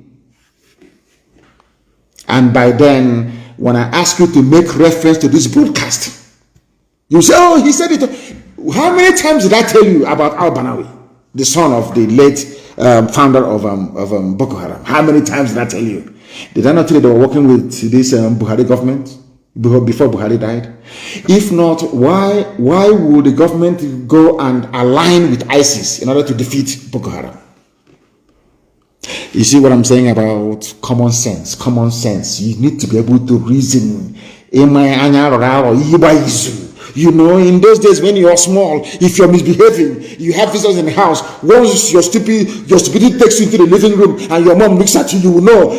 She will convey a message to you immediately. And you take out your useless self from the place. Your mother will look at you, only looking at you. You will know your mom wants you to go and bring a plate, or to go and wash your plate, or to go and have a shower, or to go and take something and eat. But she will not say anything. She will only look at you. You understand the message she's trying to convey.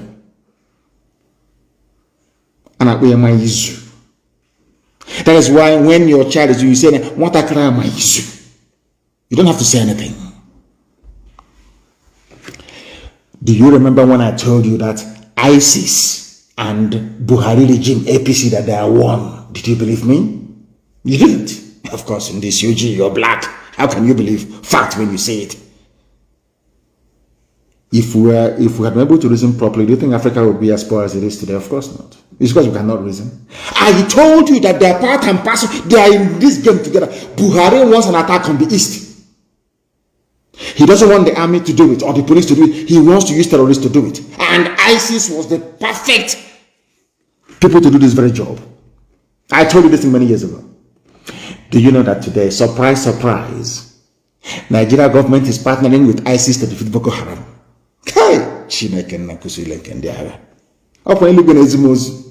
I received message in the spirit. And when I want to preach it, something will tell me that I will say, why won't I preach it? After a while, it comes to pass. You will see the facts and evidence before you.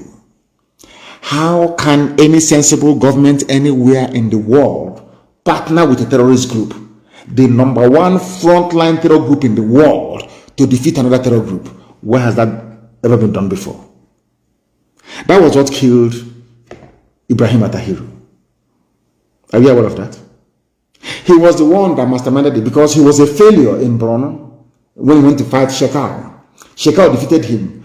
So he was very desperate to redeem his name. So he went to ISIS and gave ISIS a deal. We're not going to attack it. That is why they changed their name from terrorists to bandits. So ISIS can do whatever they like. No police will arrest them. No army will arrest them. No bombardment. Sheikh Gumi can go and negotiate with them. Nothing will happen to them.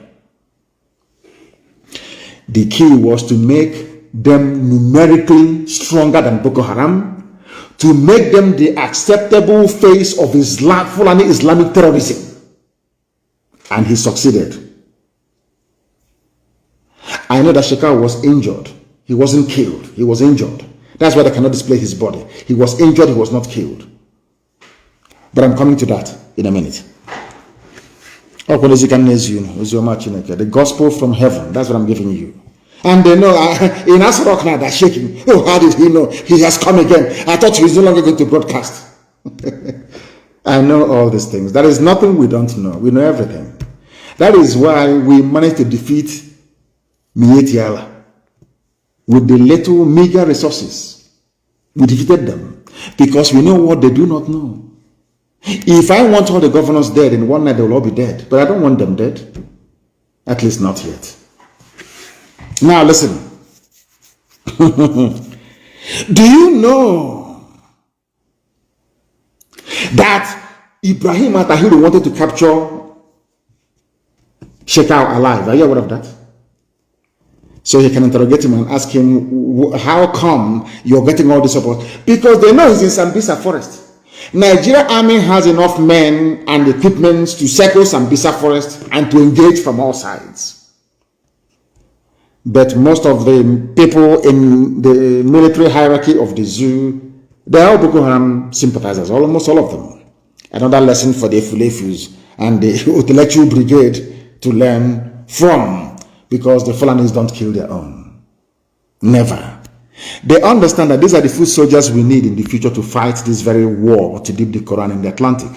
Buhari knew that very, very clearly. That was why Buhari was so disappointed with Shekau, that when they swore him as the president, Shekau continued, he didn't stop. That was Buhari's major disappointment with Boko Haram. They were his babies now. Who doesn't know that? And Ibrahim Atahiru, that died a few days ago, took billions upon billions of dollars to ISIS, to al-Banawi, and said to him, Abu Musa al-Banawi, take this very money, make it possible. I am going to strengthen you. You're going to be the face of Fulani terrorism in Nigeria. And he accepted it. And now they called Shekau to a meeting. At that very meeting, Shekau was attacked. That was what happened. And in revenge for the attack on Shekau, they brought down the plane. Because two people parachuted from that very plane before it crashed. They opened the door to decompress it. It's called decompression. That's that thing they tell you in the plane. When in case of cabin pressure, loss of cabin pressure, pull this mask and put it on your face, you get oxygen. You remember that drill they give you every time you fly? These two assassins were in the aircraft and they jumped with a parachute.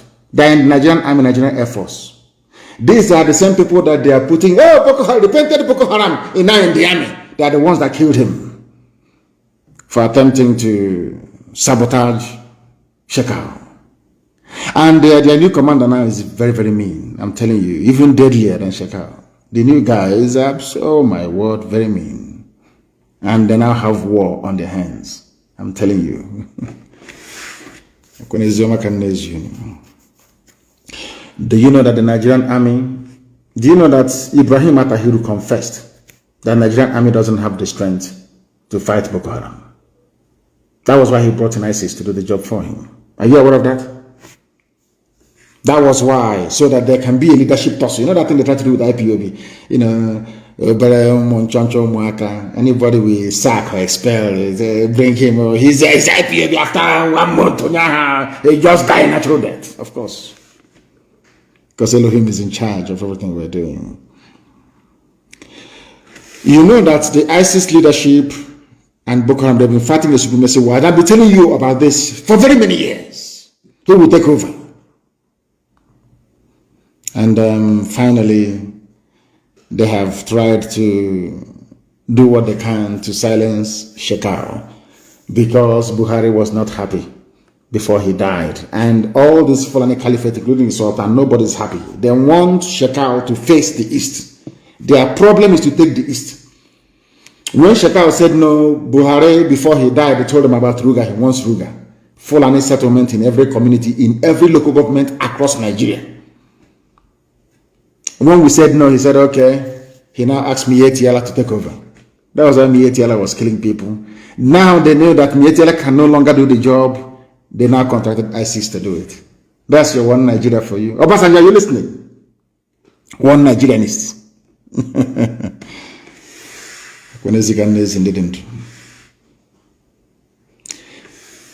Let me tell you something. Boko Haram will not stop.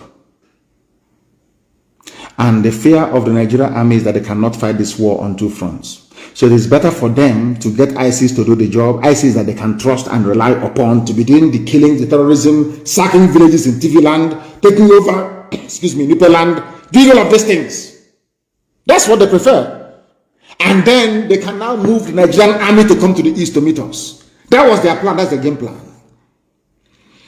They wanted to do this thing with Chad. Unfortunately, it was died. Now that is, you see how Elohim was.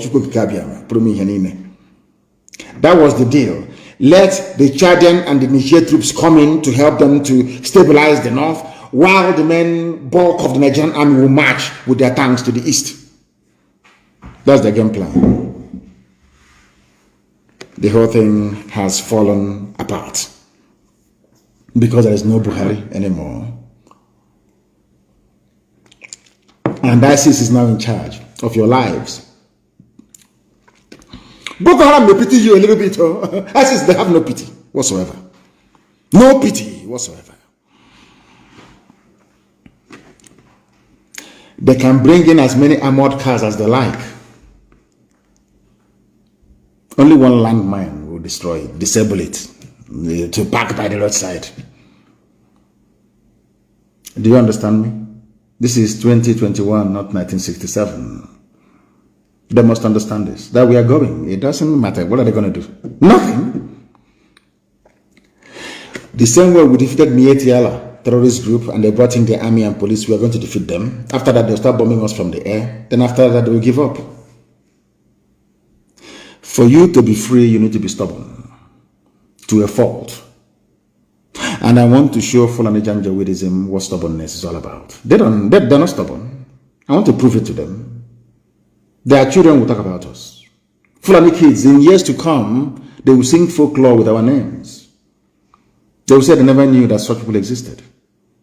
If you think that by putting the lives of Hope them and weak Dave Umahi in political office that is going to deter us, you are dreaming. We are unstoppable. That's why I said, before we came, there was something like us. Now we are here, nobody can attempt half of what we're doing. And when we are gone, you will pray and cry that we live forever. I'm telling you. They don't know you don't know what is going to hit you. They have no idea. Anybody telling me that Nigeria will survive in this present format, I'm telling you, I can bet you anything in the world. I will bet money against you that the zoo will fall. It's only coronavirus that saved them. Only coronavirus is still holding them. Very, very soon. That is the reason why APC political leaders in Yoruba land met together and said, we support the position of the southern governors to ban open grazing and movement of cattle by land. Tinubu, Bajabiamela, Sanwo-Olu, and other Southwest APC leaders support southern governors' ban on open grazing, condemn separately. Of course, that is given. Everybody's making money, but I want to condemn it. I want to condemn it. You see a very ugly old man with pot belly, spilling over even his knees. He cannot get up in the morning. He can get up one day and go and marry or decide to marry an 18-year-old fresh graduate. Because of hardship, because there's no electricity. The economy cannot grow. I want to tell you something. You see, those of you who are in the West, ask anybody who is in Europe or somewhere in North America. Before you get a woman, you have to buy flour, you have to buy chocolate, you have to talk, convince, you have to look decent and presentable.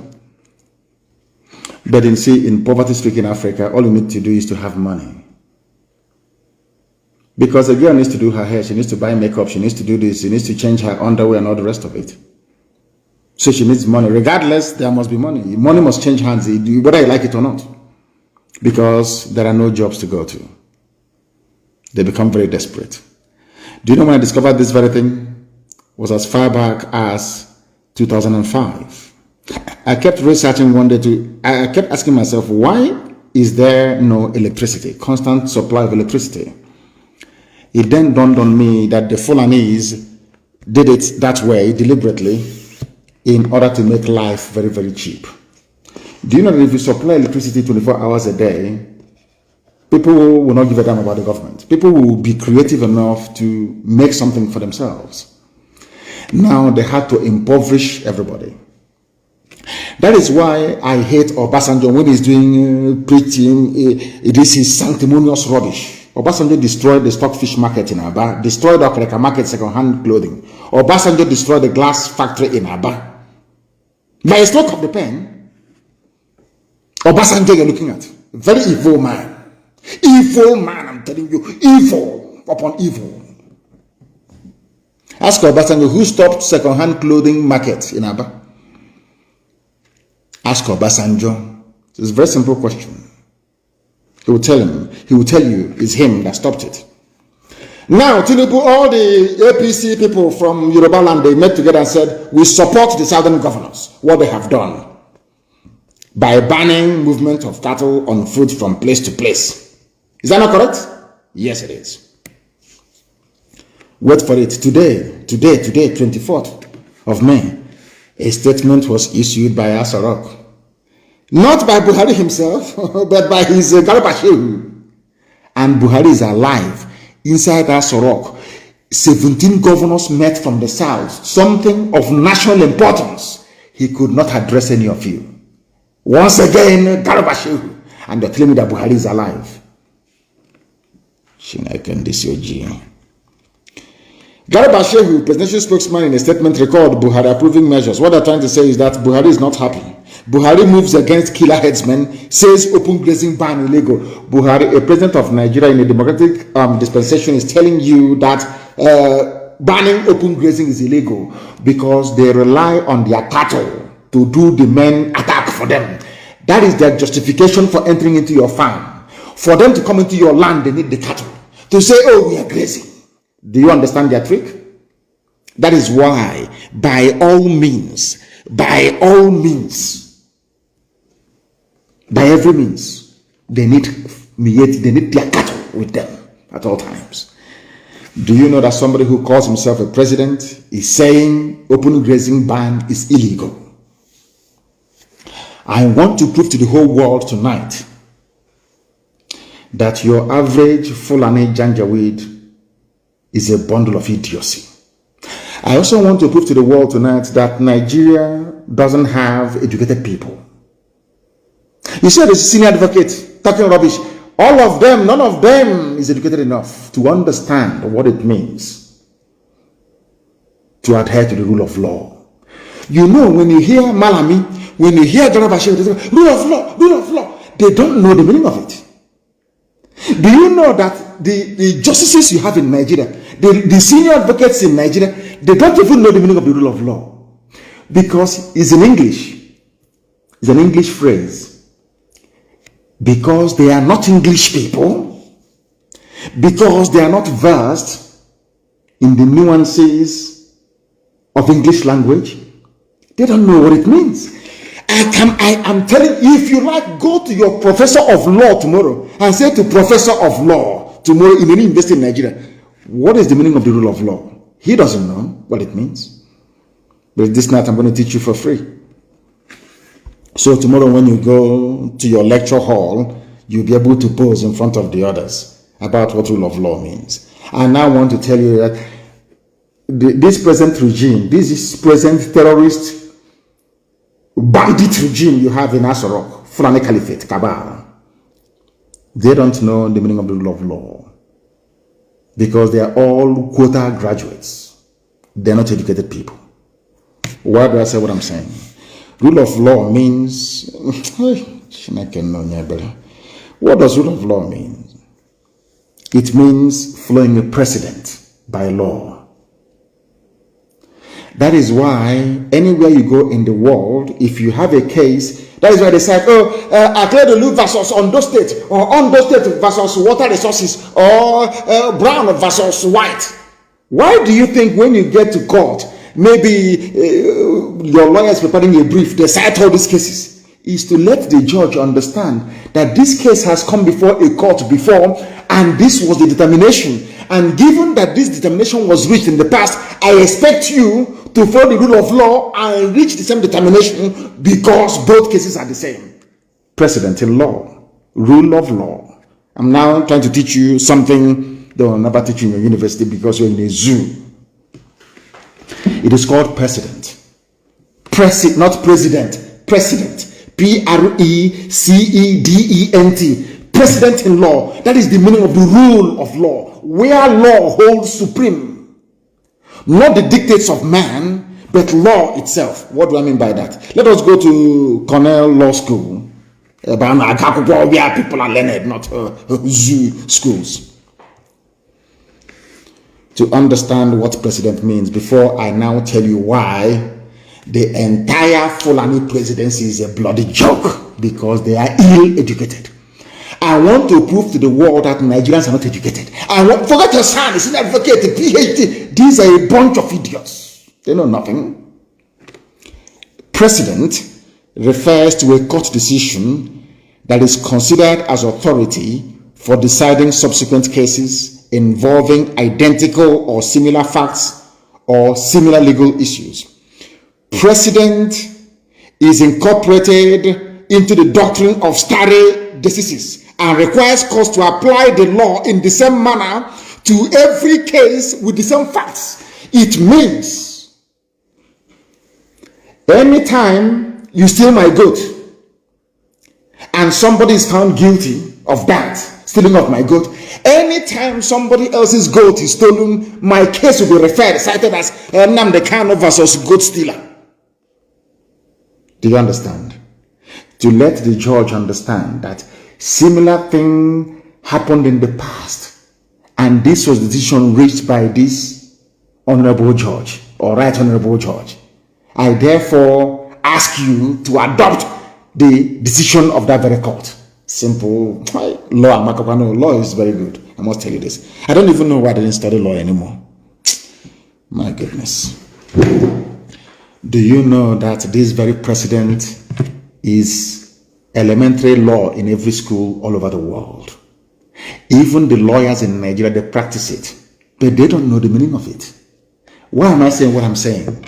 You have somebody called the Attorney General of the Federation who should have guided whoever they are calling Buhari not to make such a stupid utterance that open grazing is ban on open grazing is illegal, because it is not. It is a law. It is a precedent law. Precedent, not president. Precedent law, P-R-E-C-E-D-E-N-T. Because a man called Justice Adewale Thompson banned open grazing on the 17th of April 1969 and warned of unprovoked killings by Fulani headsmen in 1969 at the height of the war of Biafra, or war against Biafra. A precedent law was made by Honorable Justice Adewale Thompson. He banned open grazing in Nigeria. According to the doctrine of stare decisis, it means that anytime you have a case involving Fulani headsmen and anybody, the pronouncement of Honorable Justice Adewale Thompson must hold sway. That is the meaning of the rule of law. People need to pay me. People are going to pay. Because what I'm teaching you, you can never learn in any zoo school, forever and ever. It is called stare decisis. It means, I will spell it for you. S-T-A-R-E is Latin. S-T-A-R-E-D-E-C-I-S-I-S. Stare decisis.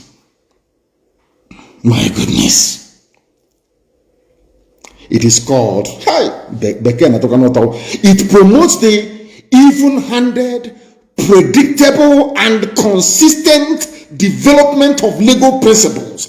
It fosters reliance on judicial decisions and contributes to the actual and perceived integrity of the judicial process. Therefore, if Thompson in 1969 can ban open grazing, any other judge overturning it goes contrary to this very rule. You are not maintaining judicial consistency. Are you going to pay me enough for this? I'm preaching the gospel of heaven. Now you understand. From your AGF, AGM, TTM, all of them are useless. They don't even understand law. Their own laws they don't know. Their own laws. Because if you are a student of law, there is something called precedent. Every court decision is considered as authority for deciding every similar case. Since Adewale Thompson has said it in 1969, it must, as long as Nigeria remains one, practices the same legal system. What Adewale Thompson said in 1969 is the law of the land. There is no open grazing in Nigeria. Fulani people have been disobeying the law since 1969. And these are the people you want to be in the same country with? These are the same people you want to be in the same country with. Is that what you're telling me? Of course not. Absolutely not. And we're not going to have it. They don't even know the law that they... When you go to school, go to ABU, about the university, you come out with the lowest score and you become the Attorney General of the Federation. I mean, no one can blame you. No one can blame you. And why are they doing this to us? You may ask yourselves, why are they doing this to us? Because they hate us. But that is a program for another day. I am going to preach it. Maybe in the next 2 days I'll preach it. But this evening I don't want to overburden you with too many facts and figures. I don't want to overburden you with too many, should I say, theories and as to how things are supposed to work. Let me tell you how Biafra will be different. You see, in Biafra, oh dear me, everybody from nursery school will know what their rights are under the Constitution, the rule of law. Anybody that goes against the rule of law in Biafra land, oh my goodness, you regret the day you were born. Do you want to become like Nigeria, where people go to school with PhD in law, claiming every day rule of law, they don't even know what it means. Because if Nigeria practices the rule of law, how come a law that was made in 1969 April, a president can come out to say that law is illegal? A judicial pronouncement. My goodness. Let me bring this program to an end here. I have an announcement to make. Biafrans must be very careful at home, especially our leadership. Some people in leadership positions are dabbling into security affairs, and I'm not going to have it. I will only give a general warning now. Next time I'll dismiss you live on air. No coordinator on the ground has any deal. Don't because Dave Umahi is saying, bring all your this thing, I will go to Abuja. Some of you will stupidly go and meet that idiot. If you meet Dave Umahi, you're gone. Shekau went for a meeting. Peace meeting, let's move, let's march to the east, let's do peace. And there he was attacked. Do not listen to these people, they are demons, I'm telling you the truth. You must be very, very careful. We must all be very, very careful and be your brother's keeper. They can adopt as many as they like. After all, we lost 5 million during the war and we are still alive today, isn't it? The most populous ethnic group, believe it or not. So it doesn't matter how many days. As our men, any day they say they've gone into the bushes and taken out our men, then I will have reason to worry. They can kidnap as many people as they like. They think that by kidnapping them, people will start shouting and then say, oh, please stop what you're doing. Can't you see we are suffering? You'll even suffer more because we're not going to stop. We cannot stop. Get this thing. It doesn't matter. I don't pay kidnappers ransom. And I see Hope Uzodinma, Wike, and Omahi as kidnappers for fun, and that's what they're doing. They can kidnap my entire village. I don't give a damn. I don't know for some of you, but I only have one pursuit in life, and that is to restore Biafra. Anything else can happen. God in heaven knows I don't give a damn. That was why I said I will sacrifice anything sacrificable to get Biafra. It doesn't matter what it is. If Elohim says to me today, if you come out now and they cut off your head, Biafra will come, I will give it now. I won't waste time. So people who are being kidnapped will do our best to bring you out.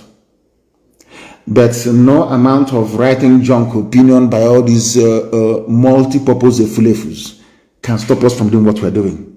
And they have not given birth to the person. Our mission is irreversible. We will pay any price. I want to give you another historical example or context. Go and read about how the Russians defeated Napoleon. Read about how they defeated Nazism, Adolf Hitler. There's a movie I want some of you to watch, Enemies at the Gate. Go and watch it. I think it's Clive Owen, is it? Clive Owen, I don't know who did that, who played the lead role in that movie. You know, I watch movies and I learn from it. Some of you watch cinema for entertainment. Me, I try to learn from every circumstance I find myself in. Go and watch Enemies at the Gate and see people who are patriotic, how they defend their land. Go and study the history of Afghanistan.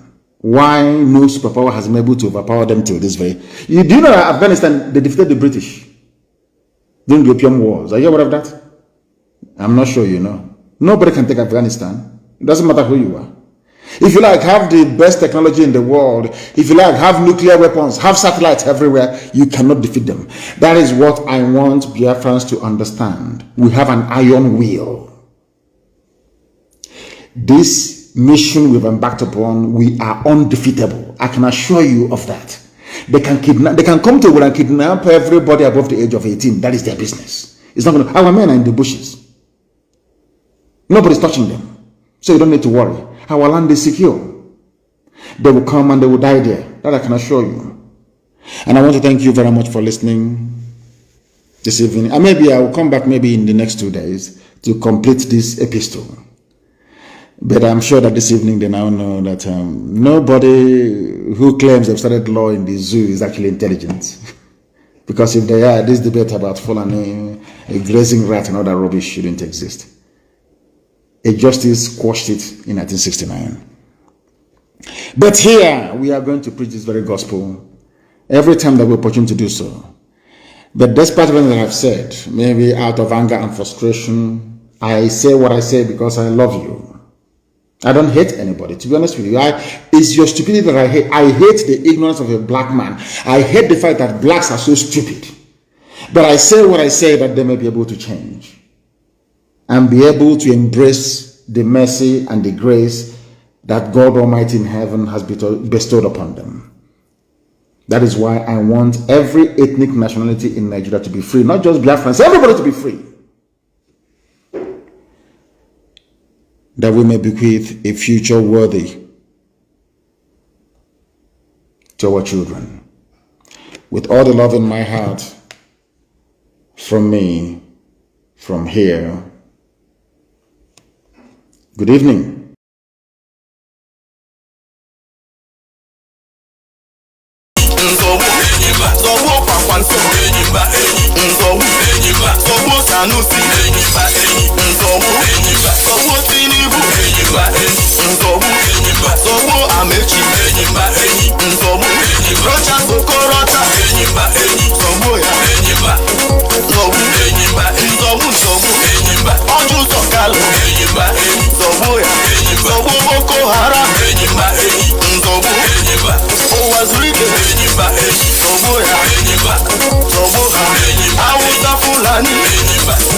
Fulani,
atuya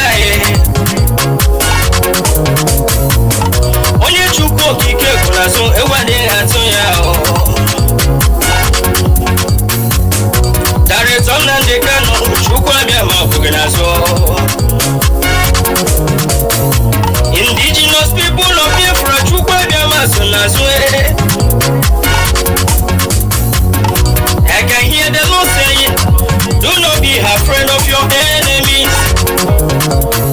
The Boko Haram you see today, you shall see them no more.